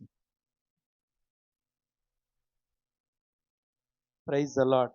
ಅಂದ್ರೆ ಇಬ್ಬರು ಹೋಗುವಾಗ ಏನಾಗ್ತಾ ಇತ್ತು ಅಂದ್ರೆ, ಒಬ್ಬರ ಬಲಕ್ಕಿಂತಲೂ ಇಬ್ಬರ ಬಲ ಏನಾಗ್ತಾ ಇತ್ತು, ಹೆಚ್ಚಾಗಿ ಇರ್ತಾ ಇತ್ತು ಅಲ್ಲಿ. ಯಾಕೆ ಅಂತ ಹೇಳಿದ್ರೆ, ಅಲ್ಲಿ ನೀವು ಪಾಪಿಗಳ ಹತ್ರ ಶುಭ ಸಂದೇಶ ತಗೊಂಡು ಹೋಗ್ತಿರಲ್ವಾ, ಅಲ್ಲಿ ಒಂದು ಸೈತಾನ ಕೆಲಸ ಮಾಡಲ್ಲ. Price the lord. ಲೆಕ್ಕವಿಲ್ಲದಷ್ಟು ದುರಾತ್ಮಗಳು ಅವನ ವಿರುದ್ಧ ಏನಾಗಿರುತ್ತೆ, ಕೆಲಸಗಳನ್ನ ಮಾಡ್ತಾ ಇರುತ್ತೆ. ಆ ಒಂದು ದುರಾತ್ಮಗಳನ್ನ ನಾವು ಎದುರಿಸಿ ನಿಲ್ಲಬೇಕು ಅಂತ ಹೇಳಿದ್ರೆ ನಮಗೆ ಏನಾಗಿರಬೇಕು, ನಮಗೆ ಶಕ್ತಿ ಬೇಕಲ್ವಾ? ಆ ಶಕ್ತಿಯನ್ನು ಕೊಡೋರು ಯಾರು? ಪವಿತ್ರ ಆತ್ಮರಾಗಿದ್ದಾರೆ. Praise the Lord. ಹಲ್ಲೆಲೂಯಾ. ಆದ್ದರಿಂದಲೇ ಆ ಪವಿತ್ರ ಆತ್ಮರೇ ಅವರನ್ನು ಕರೆದುಕೊಂಡು ಬರಬೇಕು ಪ್ರಿಯರೇ. ನಾವು ಯೇಸುವನ್ನ ಪರಿಚಯ ಮಾಡಿಕೊಡೋಣ ಸಾಕು, ಆ ಯೇಸುವಿನ ಒಂದು ವಿಷಯವಾಗಿ ಅವರು ತಿಳಿಸಿಕೊಡೋಣ ಸಾಕು. ಪದೇ ಪದೇ ಅವರನ್ನೇ ಇಟ್ಕೊಂಡು ನಾವೇನು ಮಾಡಬಾರ್ದು, ಒಬ್ಬರನ್ನೇ ನಾವು ಫೋಕಸ್ ಮಾಡೋಕೆ ಹೋಗ್ಬಾರ್ದು. ನಮಗೆ ಇಡೀ ಜಗತ್ತನ್ನೇ ಏನು ಮಾಡಿಬಿಟ್ಟಿದ್ದಾರೆ ದೇವರು, ಬಾಗಿಲು ತೆರೆದು ಕೊಟ್ಟಿದ್ದಾರೆ. ನಾವು ಹೋಗ್ತಾ ಇರಬೇಕು, ನಾವು ಶುಭ ಸಂದೇಶವನ್ನ ಸಾರ್ತಾ ಇರಬೇಕು, ಈ ಒಂದು ಸತ್ಯವನ್ನು ಹೇಳಬೇಕು. ನಾವು ಗಣನೆಗೆ ಬಾರದವರಾಗಿದ್ವಿ. ಇಲ್ಲಿ ಪೇತ್ರ ಹೇಳ್ತಾರಲ್ವಾ, ಒಂದು ಪೇತ್ರಲ್ಲಿ ಹೇಳ್ತಾರೆ, ಒಮ್ಮೆ ನೀವು ಯಾರು ಕೂಡ ದೇವರ ಒಂದು ಗಣನೆಗೆ ಬಾರದವರಾಗಿದ್ರಿ. ಒಂದು ಪೇತ್ರ 2:10 ಒಮ್ಮೆ ನೀವು ಗಣನೆಗೆ ಬಾರದ ಜನಗಳಾಗಿದ್ದೀರಿ. ನಾವು ಏನಾಗಿದ್ವಿ ಒಂದು ದಿನ ಅಂದ್ರೆ, ನಾವು ಲೆಕ್ಕಕ್ಕೆ ಇರಲಿಲ್ಲ, ದೇವರ ಒಂದು ಲೆಕ್ಕಕ್ಕೆ ನಾವು ಇರಲಿಲ್ಲ. ಅಂದ್ರೆ ಸ್ವರ್ಗದ ಒಂದು ಜೀವಬಾಧೆ ಪಟ್ಟಿಯಲ್ಲಿ ನಮ್ಮ ಹೆಸರುಗಳಿರಲಿಲ್ಲ, ನಮ್ಮ ಪಾಪ ಕ್ಷಮಾಪಣೆ ಆಗಿರಲಿಲ್ಲ, ದೇವರ ಸತ್ಯದ ಅರಿವು ನಮಗೆ ಗೊತ್ತಿರಲಿಲ್ಲ. ಆದ್ದರಿಂದ ಇಲ್ಲಿ ಪೇತ್ರ ಹೇಳ್ತಾರೆ, ಒಮ್ಮೆ ನೀವು ಗಣನೆಗೆ ಬಾರದ ಜನಗಳಾಗಿದ್ದೀರಿ. ಈಗಲಾದರೂ ದೇವ ಪ್ರಜೆಗಳೇ ಆಗಿದ್ದೀರಿ. Price the Lord. ಈಗ ಏನಾಗಿದ್ದೇವೆ? ದೇವರ ಒಂದು ಮಕ್ಕಳಾಗಿ, ಪ್ರಜೆಗಳಾಗಿ. ಈಗ ನಾವು ಈ ಲೋಕದ ಒಂದು ಸಿಟಿಜನ್ಶಿಪ್ ಅನ್ನ ಪಡ್ಕೊಳ್ಳಿಲ್ಲ. ನಮಗೆ ಯಾವ ಒಂದು ಸಿಟಿಜನ್ಶಿಪ್ ಸಿಕ್ಕಿದೆ? ಈಗ ಸ್ವರ್ಗದ್ದು ಸಿಕ್ಕಿದೆ. ಯೇಸು ಹೇಳಿದ್ರಲ್ವಾ, ನೀವು ಈ ಲೋಕಕ್ಕೆ ಸೇರಿದವರಲ್ಲ, ನೀವು ಎಲ್ಲಿಗೆ ಸೇರಿದವರು? ಸ್ವರ್ಗ ರಾಜ್ಯಕ್ಕೆ ಸೇರಿದವರು, ಪರಲೋಕಕ್ಕೆ ಸೇರಿದವರು. ಲೋಕ ನನ್ನನ್ನು ದ್ವೇಷ ಮಾಡಿದ್ರಿಂದ ನಿಮ್ಮನ್ನು ಕೂಡ ದ್ವೇಷ ಮಾಡುತ್ತೆ, ಖಂಡಿತವಾಗಿ ಮಾಡುತ್ತೆ. Price the Lord. ಹಲ್ಲೆಲೂಯಾ. ನೋಡಿ, ಇಲ್ಲಿ ಪೇತ್ರ ಹೇಳುವ ಹಾಗೆ, ಒಮ್ಮೆ ನೀವು ಗಣನೆಗೆ ಬಾರದ ಜನರಾಗಿದ್ದೀರಿ, ಈಗಲಾದರೂ ದೇವ ಪ್ರಜೆಗಳೇ ಆಗಿದ್ದೀರಿ. ದೇವರ ಪ್ರಜೆಗಳೇ ಆಗಿದ್ದೀರಿ. ಹಿಂದೊಮ್ಮೆ ದೇವರ ಕರುಣೆ ಏನೆಂಬುದೇ ನಿಮಗೆ ತಿಳಿದಿರಲಿಲ್ಲ. ಹಿಂದೊಮ್ಮೆ ದೇವರ ಕರುಣೆ ಏನೆಂಬುದು ನಮಗೆ ತಿಳಿದಿರಲಿಲ್ಲ. ಈಗ ಅವರ ಕರುಣೆಯನ್ನು ಸವಿದಿದ್ದೀರಿ. ಅವರ ಕರುಣೆಯನ್ನ ತಿಳಿದಿದ್ದಲ್ಲ, ಏನು ಮಾಡಿದ್ದೇವೆ? ಟೇಸ್ಟ್ ಮಾಡ್ತಾ ಇದ್ದೀವಾ? ಖಂಡಿತವಾಗಿ ನೀವು ಯೇಸು ಕ್ರಿಸ್ತರ ಈ ಒಂದು ಪ್ರೀತಿಯನ್ನು ಟೇಸ್ಟ್ ಮಾಡಿದ್ರೆ ನೀವೇನ್ ಮಾಡಲ್ಲ, ಸುಮ್ಮನೆ ಕೂತ್ಕೊಂಡು ಕಾಲಹರಣ ನಾವು ಮಾಡೋದೇ ಇಲ್ಲ. Praise the Lord. ಹಲ್ಲೆಲೂಯಾ. ನಮಗೆ ಪವಿತ್ರ ಆತ್ಮರು ಯಾವ ಪ್ರೇರಣೆಯನ್ನು ಕೊಡ್ತಾರೋ ಆ ಪ್ರೇರಣೆಗೆ ಅನುಸಾರವಾಗಿ ನಾವು ಏನು ಮಾಡ್ತಾ ಇರ್ತೀವಿ? ಶುಭ ಸಂದೇಶವನ್ನ ಯಾವ ರೀತಿಯಲ್ಲಿ ಬೇಕೋ ಅವರು ನಮ್ಮ ಮುಖಾಂತರ ಅವರು ಸಾರ್ತಾನೆ ಇರ್ತಾರೆ ಪ್ರಿಯರೇ. ನಾವು ಸುಮ್ಮನೆ ಕೂತ್ಕೊಳ್ಳೋದಕ್ಕೆ ಅವರು ಬಿಡೋದೇ ಇಲ್ಲ. ನೋಡಿ, ಈ ಪೌಲರು ಹೇಳುವಾಗ, ಈ ಪ್ರವಾದಿಗಳ ಪ್ರವಚನಗಳ ಬಗ್ಗೆ ಹೇಳುವಾಗ, ಆ ಪ್ರವಾದಿಗಳು ಹಾಕಿದಂಥ ತಳಹದಿಯ ಮೇಲೆ ನಿಮ್ಮನ್ನು ಕಟ್ಟಲಾಗ್ತಾ ಇದೆ ಅಂತೇಳಿ ಹೇಳುವಾಗ ನಾವು ಅರ್ಥ ಮಾಡ್ಕೊಳ್ಬೇಕು, ಪ್ರವಾದಿಗಳ ಜೊತೆ ದೇವರು ಎಷ್ಟೊಂದು ರಹಸ್ಯಗಳನ್ನು ಮಾತನಾಡ್ತಾ ಇದ್ರು. ಆ ಪ್ರವಾದಿಗಳು ಎಷ್ಟಾಗಿ ದೇವರ ಸಂಬಂಧದಲ್ಲಿದ್ರು, ದೇವರ ಒಂದು ಹೃದಯವನ್ನು ಅವರು ಅರ್ಥ ಮಾಡ್ಕೊಂಡಿದ್ರು, ದೇವರ ಪ್ರೀತಿಯನ್ನು ಅವರು ಅರ್ಥ ಮಾಡ್ಕೊಂಡಿದ್ರು ಅಂತ ಹೇಳಿದ್ರೆ, ಅವರು ಆ ಒಂದು ಕಷ್ಟಗಳಲ್ಲೂ ದುಃಖಗಳಲ್ಲೂ ಸಮಸ್ಯೆಗಳಲ್ಲೂ ಕೂಡ ಅವ್ರು ಏನ್ ಮಾಡ್ತಾ ಇರಲಿಲ್ಲ, ದೇವರ ವಾಕ್ಯಗಳನ್ನ ಅವರು ಬಿಡ್ತಾ ಇರಲಿಲ್ಲ. ದೇವರ ವಾಕ್ಯಕ್ಕೆ ವಿರುದ್ಧವಾಗಿ ಅವರು ಜೀವಿಸ್ತಾನೆ ಇರಲಿಲ್ಲ. ಏಕೆ ಅಂತ ಹೇಳಿದ್ರೆ ಅವರ ಒಂದು ಸಂಬಂಧ ಇದೆ ನೋಡಿ, ಅದು ತುಂಬಾ ಬಲಿಷ್ಠವಾಗಿತ್ತು, ತುಂಬಾ ಗಟ್ಟಿಯಾಗಿತ್ತು. ಈ ಪೇತ್ರ, ಪೌಲ ಇವರನ್ನೆಲ್ಲ ನಾವು ನೋಡುವಾಗ, ಪೌಲರ ಒಂದು ಈ ಪತ್ರಿಕೆಗಳನ್ನ ನೀವು ಓದುವಾಗ ನೋಡ್ರಿ, ಆ ಪತ್ರಿಕೆಗಳಲ್ಲಿ ಪೌಲ ಒಂದೊಂದು ವಿಷಯಗಳನ್ನ ಬರುವಾಗಲೂ ಕೂಡ ಪೌಲ ದೇವರ ಒಂದು ಸಂಬಂಧದಲ್ಲಿ ಎಷ್ಟು ಡೀಪ್ ಆಗಿದ್ದ ಅಂತೇಳಿ ನಾವು ಯೋಚನೆ ಮಾಡಿ ನೋಡಬೇಕು. ಪೌಲರ ಆ ವಿಷಯಗಳನ್ನ ಬರೆಯುವಾಗ ಹಾಗಿದ್ರೆ ದೇವರು ಆತನ ಜೊತೆ ಮುಖಾಮುಖಿಯಾಗಿ ಯಾವ ರೀತಿಯಾಗಿ ಮಾತನಾಡಿರಬೇಕು ಅದರ ಬಗ್ಗೆ ನಾವು ಯೋಚನೆ ಮಾಡಿ ನೋಡಬೇಕು.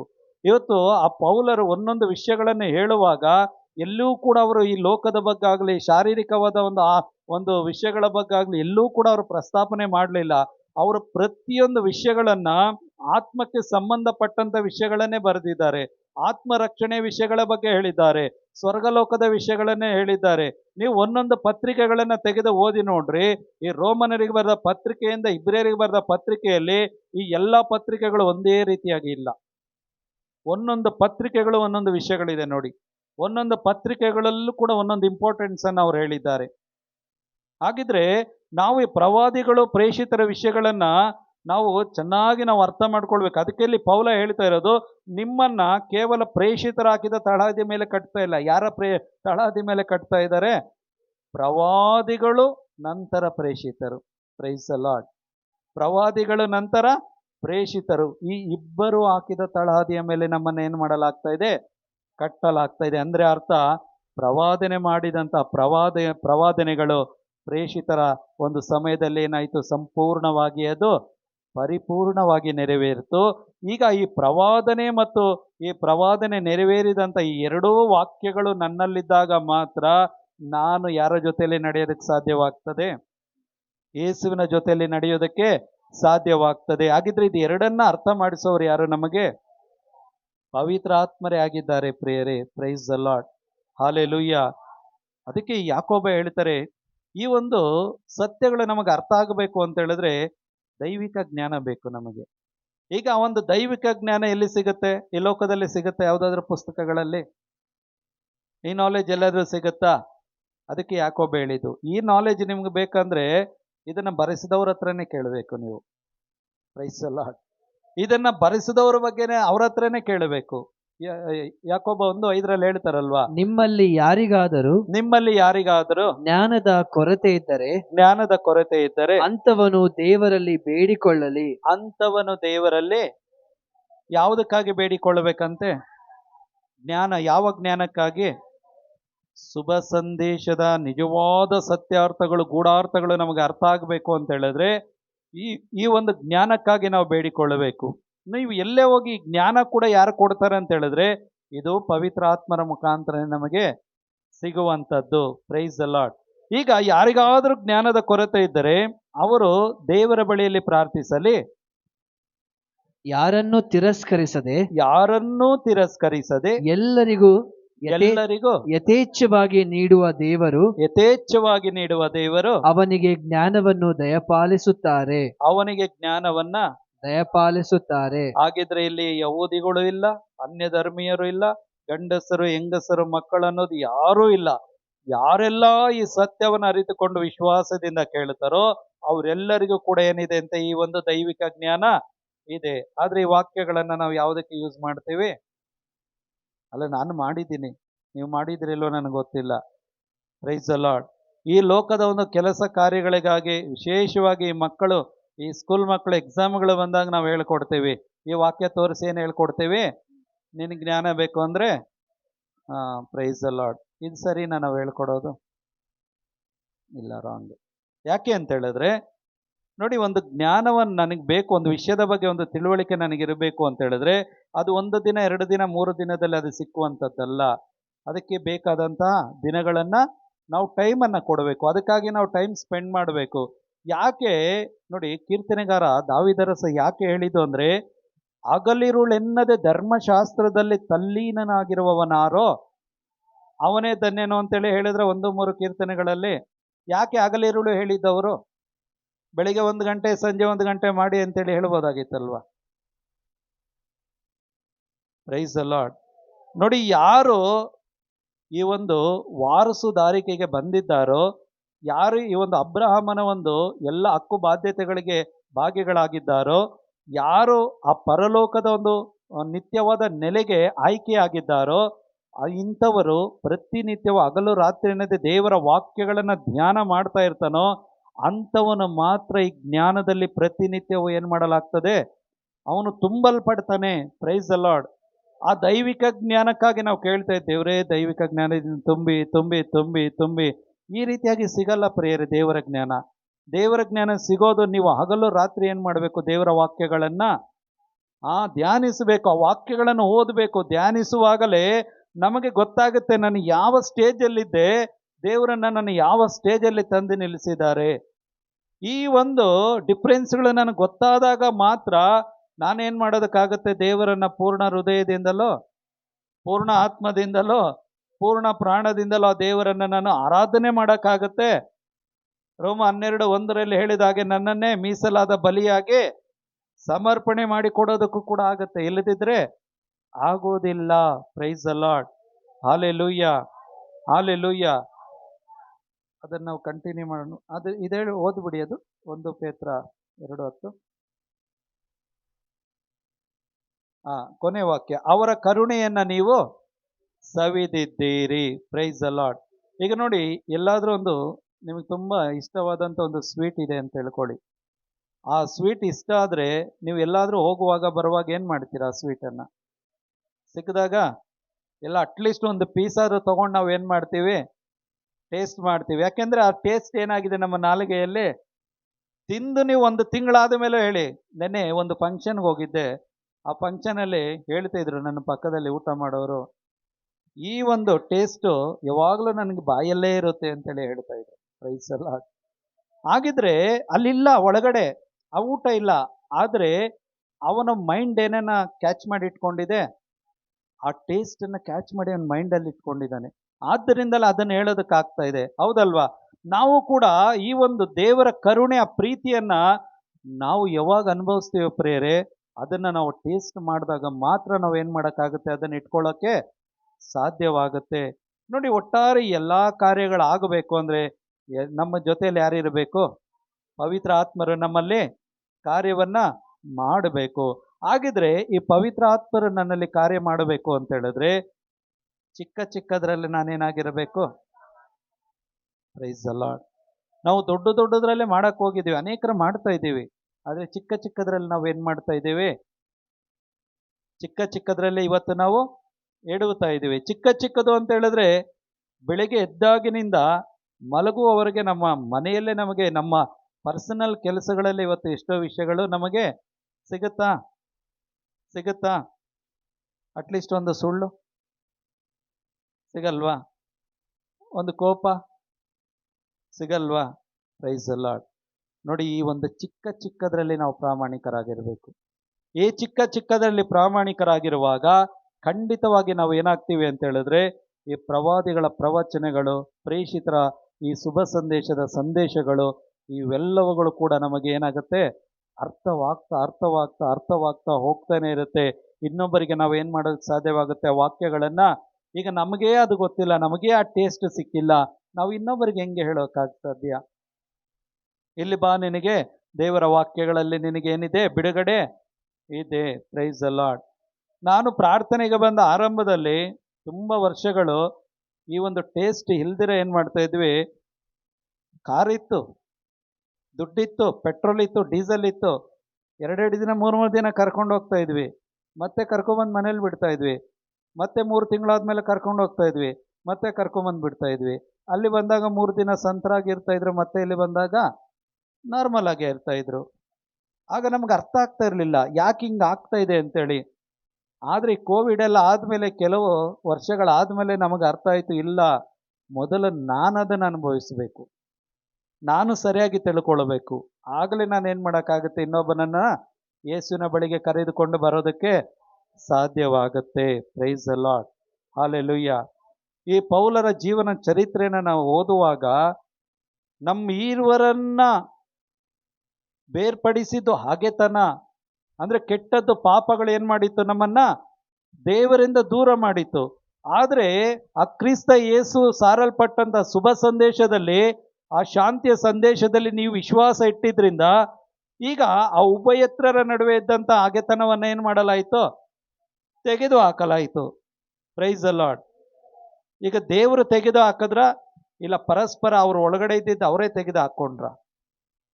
ಯಾರು ತೆಗೆದು ಹಾಕಿದ್ದು?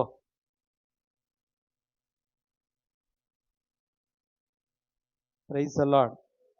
ಯಹೂದಿಗಳಿಗೆ ಅನ್ಯ ಧರ್ಮೀಯರ ಬಳಿಗೆ ಯಾವುದೇ ಹಕ್ಕು ಬಳಕೆ ಇರಲಿಲ್ಲ. ಅವರನ್ನೇನು ಮಾಡಿದ್ರು, ಪಾಪಿಗಳು ಅಂತೇಳಿ ಕನ್ಸಿಡರ್ ಮಾಡಿದ್ರು. ಈ ಒಂದು ಕೆಟ್ಟ ಭಾವನೆ ಅವರಿಂದ ಹೊರಗಡೆ ಹೋಗಬೇಕು ಅಂತೇಳಿಯೇ ಪೇತ್ರನಿಗೆ ಪ್ರೇಷಿತರ ಕಾರ್ಯಕಲಾಪಗಳಲ್ಲಿ ನಾವು 10ನೇ ಅಧ್ಯಾಯದಲ್ಲಿ ಓದ್ತೀವಿ ಅಲ್ವಾ, ಅಲ್ಲಿ ಕೊರ್ನೇಲಿಯನಿಗೆ ಮನೆಗೆ ಕಳಿಸೋದಕ್ಕೆ ಮುಂಚೆ ದೇವರು ಏನು ಮಾಡಿದ್ರು, ಅವನೊಳಗಡೆ ಇದ್ದಂತಹ ಆ ಒಂದು ಭಾವನೆಯನ್ನ ಸಂಪೂರ್ಣವಾಗಿ ಏನು ಮಾಡಿದ್ರು, ತೆಗೆದು ಹಾಕಿದ್ರು. Price the Lord, hallelujah. ನೋಡಿ, ಆ ಭಾವನೆಗಳಿದೆ ನೋಡಿ ಒಳಗಡೆ. ಆ ಭಾವನೆ ಈ ಕಡೆ ಯಹೂದಿಗಳ ಒಳಗಡೆ ಇದ್ದಂಥ ಭಾವನೆಯನ್ನ ದೇವರ ವಾಕ್ಯ ಏನು ಮಾಡ್ತು, ಚೇಂಜ್ ಮಾಡ್ತು. ಆ ಕಡೆ ಅನ್ಯ ಧರ್ಮೀಯರ ಒಳಗಡೆ ಇದ್ದಂತಲ್ಲ ಭಾವನೆ, ಆ ಭಾವನೆಯನ್ನು ಕೂಡ ಯಾವುದು ಚೇಂಜ್ ಮಾಡಿದ್ದು, ದೇವರ ವಾಕ್ಯಗಳೇ ಚೇಂಜ್ ಮಾಡಿದ್ದು ಪ್ರಿಯರೇ. ಅದಕ್ಕೆ ಪೌಲ ಹೇಳಿದ್ದು, ದೇವರ ವಾಕ್ಯ ಜೀವಂತವಾದದ್ದು, ಕ್ರಿಯಾತ್ಮಕವಾದದ್ದು, ಎಂಥ ಇಬ್ಬಾಯಿ ಕತ್ತಿಗಿಂತಲೂ. ಇಲ್ಲಿ ದೇವರ ಕೆಲಸ ಏನು ಗೊತ್ತಾ, ಹೇಳಿಕೊಡೋದಷ್ಟೇ, ಪವಿತ್ರಾತ್ಮರು ನಡೆಸೋದಷ್ಟೇ. ಆದರೆ ನೈಜ ಜ್ಞಾನದಿಂದ ಅದನ್ನು ಫಾಲೋ ಮಾಡಬೇಕಾಗಿರುವಂಥ ಕರ್ತವ್ಯ ಯಾರ್ದು? ನೈಜ ಜ್ಞಾನ ಅಂದರೆ ನಾವು ಇದ್ದ ಸ್ಥಿತಿಯಲ್ಲೇ ನಾವು ದೇವರ ಜೊತೆಯಲ್ಲಿ ನಡಿಬೇಕಾಗಿರೋದು ಯಾರ ಕೆಲಸ? ಪೌಲ ಹೇಳಿದ್ದು ಅದಕ್ಕೆ, ಒಬ್ಬನು ಇದ್ದ ಸ್ಥಿತಿಯಲ್ಲಿ ಯಾರನ್ನು ಹಿಂಬಾಲಿಸಲಿ? ಯೇಸುವನ್ನ ಹಿಂಬಾಲಿಸಲಿ. Praise the Lord. ಆ ಜ್ಞಾನ ಎಲ್ಲ ನನಗೆ ಬೇಕು ಅಂತ ಹೇಳಿದ್ರೆ ಅದೇನು ಸ್ಪೆಷಲ್ ಆಗಿ ಸಪ್ರೇಟ್ ಆಗಿ ನನ್ನನ್ನು ಇಡೋದಲ್ಲ ಪ್ರಿಯರೇ. ನಾನು ಏನಿದ್ದೇನೆ, ನಾನು ಇದ್ದ ಹಾಗೆ ದೇವರು ನನ್ನನ್ನು ಏನು ಮಾಡ್ತಾರೆ, ರೆಡಿ ಮಾಡಿ ಅವರ ಸೇವೆಗೆ ನಡೆಸುವಂಥದ್ದು, ಉಪಯೋಗಿಸುವಂಥದ್ದು. ಈ ಪ್ರವಾದಿಗಳನ್ನ ಏನಾದರೂ ಸ್ಪೆಷಲ್ ಆಗಿ ಮಾಡಿದ್ರ, ಇಲ್ಲ ಅವರನ್ನು ಇದ್ದ ಹಾಗೆ ನಡೆಸಿದ್ರ? ದೇವರು ಇದ್ದ ಹಾಗೆ ನಡೆಸಿದ್ರು. ಪ್ರೇಷಿತರನ್ನ ಏನು ಮಾಡಿದ್ರು, ಅವ್ರನ್ನೇನೋ ಸ್ಪೆಷಲ್ ಆಗಿ ಟ್ರೈನಿಂಗ್ ಮಾಡಿದ್ರ, ಇಲ್ಲ ಇದ್ದ ಹಾಗೆ ನಡೆಸಿದ್ರ? Price the lord. ಅದಕ್ಕೆ ಯೇಸು ಹೇಳಿದ್ದು, ಪವಿತ್ರಾತ್ಮರು ಬಂದಾಗ ನಿಮಗೆಲ್ಲ ಹೇಳ್ಕೊಡ್ತಾರೆ, ಅವಾಗಂಟ ನೀವು ನೋಡ್ರಿ ಸಾಕು, ನೀವು ನೋಡ್ರಿ ಸಾಕು ಅಂತೇಳಿ. ಆಮೇಲೆ ಪವಿತ್ರ ಆತ್ಮರು ಬಂದಾಗ ಒಂದೊಂದೇ ಏನು ಮಾಡಿದ್ರು, ಪವಿತ್ರ ಆತ್ಮರು ಅವರಿಗೆ ಅರ್ಥವನ್ನ ಮಾಡಿಸ್ತಾ ಮಾಡಿಸ್ತಾ ಮಾಡಿಸ್ತಾ ಮಾಡಿಸ್ತಾ ಹೋದ್ರು. Price the Lord, hallelujah. ಆದ್ದರಿಂದಲೇ ನಾವು ಏನು ಮಾಡಬೇಕು ಅಂತ ಹೇಳಿದ್ರೆ, ಆ ವಾಕ್ಯಗಳನ್ನು ಹಗಲು ರಾತ್ರಿ ಏನು ಮಾಡಬೇಕು, ನಾವು ಧ್ಯಾನ ಮಾಡ್ತಾನೆ ಇರಬೇಕು. ಈ ಎಲ್ಲ ಡಿಫ್ರೆನ್ಸ್ಗಳೇನಾಗುತ್ತೆ ನಮಗೆ ಗೊತ್ತಾಗುತ್ತೆ. ನಾವು ಯಾರಿಗೆ ಯಾವ ರೀತಿಯಾದ ಶುಭ ಸಂದೇಶವನ್ನು ಕೊಡಬೇಕು ಅಂತೇಳಿ ನಮಗೆ ಕಲಿಸಿಕೊಡೋದು ಯಾರು? ನಾನು ಮಾಡ್ತಾ ಇದ್ದ ತಪ್ಪೇನು ಅಂತ ಹೇಳಿದ್ರೆ, ಪರ್ಸನಲ್ ಆಗಿ ಎಲ್ಲರಿಗೂ ಒಂದೇ ರೀತಿ ಶುಭ ಸಂದೇಶ ಕೊಡ್ತಾ ಇದ್ದೆ. Price the lord. ಆದರೆ ಯಾರಿಗೆ ಯಾವ ಶುಭ ಸಂದೇಶ ಕೊಡಬೇಕು ಯಾರು ಹೇಳ್ಕೊಡ್ತಾರೆ? ಶುಭ ಸಂದೇಶ ಒಂದೇ, ಜೀವೋದ್ಧಾರ ಒಂದೇ, ಆದರೆ ಕೊಡುವಂಥ ರೀತಿ ಇದೆ ನೋಡಿ, ಅದು ಅವರಿಗೆ ಅವರ ರೀತಿಯಲ್ಲಿ ದೇವರು ಏನು ಮಾಡ್ತಾರೆ, ಕೊಡಿಸ್ತಾರೆ. ಅದಕ್ಕೆ ಪೌಲ ಹೇಳಿದ್ದು, ಗ್ರೀಕನಿಗೆ ಬುದ್ಧಿವಂತನಾದೆ, ನಾನು ಜ್ಞಾನಿಯಾದೆ, ಯಹೂದಿಗಳಿಗೆ ಯಹೂದ್ಯನಂತವನಾದೆ, ಅನ್ಯ ಧರ್ಮೀಯರಿಗೆ ಅನ್ಯ ಧರ್ಮೀಯನಂತವನಾದೆ, ಹಾಲು ಕುಡಿಯೋರಿಗೆ ಹಾಲು ಕೊಟ್ಟೆ, ಗಟ್ಟಿ ಆಹಾರ ತಿನ್ನುವವರಿಗೆ. Price the lord. ಇದನ್ನ ಎಲ್ಲ ಹೇಳಿಕೊಡೋದು ಯಾರು? ಪವಿತ್ರ ಆತ್ಮರು ಆಗಿದ್ದಾರೆ. Price the lord. ನೋಡಿ, ಇಲ್ಲಿರುವವರೆಲ್ಲರೂ ಕೂಡ ನಾವು ಸೇವೆಯ ಒಂದು ಆಸೆ ಇಟ್ಕೊಂಡೆ ನಾವೇನು ಮಾಡ್ತಾ ಇದೀವಿ, ನಮ್ಮ ಈ ಮಿನಿಸ್ಟ್ರಿಯಲ್ಲಿ ಕೆಲಸವನ್ನ ಮಾಡ್ತಾ ಇದ್ದೀವಿ, ಹೌದಲ್ವಾ? ಕೇವಲ ಆಸೆ ಇದ್ರೆ ಸಾಲದು ಪ್ರಿಯರೇ, ಅದನ್ನು ನಾವೇನು ಮಾಡಬೇಕು, ಕೆಲಸದಲ್ಲಿ ತೋರಿಸಬೇಕು. ಕೆಲಸದಲ್ಲಿ ತೋರಿಸಬೇಕು ಅಂತ ಹೇಳಿದ್ರೆ, ದೇವರು ಕರೆದಾಗ ನಾವು ಯಾವ ಸ್ಥಿತಿಯಲ್ಲಿದ್ವೋ ಅದೇ ಸ್ಥಿತಿಯಲ್ಲಿ ನಾವೇನು ಮಾಡಬೇಕು, ಯೇಸುವನ್ನ ಹಿಂಬಾಲಿಸಬೇಕು. ಈಗ ಏನೇನೋ ಇರ್ಬೋದು, ಕುಟುಂಬಗಳಲ್ಲಿ, ಫ್ಯಾಮಿಲಿಗಳಲ್ಲಿ ದೇವರ ಸೇವೆ ಮಾಡೋಕ್ಕಾಗದಿರುವಂತಹ ಅಲ್ಲೇ ಎಲ್ಲ ರೀತಿಯಾದಂತಹ ಒಂದು ಸ್ಥಿತಿಗಳ ನಿರ್ಮಾಣ ಆಗಿರ್ಬೋದು. ಆದರೂ ಕೂಡ ನಾವೇನು ಮಾಡಬೇಕು, ನಾನು ವಿಶ್ವಾಸ ಇಟ್ಟಿದ್ದೀನಿ, ನಂಬಿಕೆ ಇಟ್ಟಿದ್ದೀನಿ ಅಂತ ಹೇಳಿದ್ರೆ ಮೊದಲ ಆದ್ಯತೆ ನಾನು ಯಾವುದಕ್ಕೆ ಕೊಡಬೇಕು? ಶುಭ ಸಂದೇಶವನ್ನ ಸಾರುವುದಕ್ಕೆ ಕೊಡಬೇಕು. Praise the Lord. Hallelujah, hallelujah. ಎಫೆಸರಿಗೆ ಬರೆದ ಪತ್ರಿಕೆ ಅದನ್ನು ಕಂಪ್ಲೀಟ್ ಮಾಡಿಬಿಡಿ ಸಿಸ್ಟರ್. ಎಫೆಸಿ ಅಧ್ಯಾಯ 2 ವಾಕ್ಯ 18-19 ಓದೋದ್ವಲ್ಲ. ಪ್ರೇಷಿತರು ಹಾಗೂ ಪ್ರವಾದಿಗಳು ಹಾಕಿದ ಆ ಪ್ರೇಷಿತರಾಗುವ ಪ್ರವಾದಿಗಳು ಹಾಕಿದ ತಳಹದಿಯ ಮೇಲೆ ನಿಮ್ಮನ್ನು ನಿರ್ಮಿಸಲಾಗಿದೆ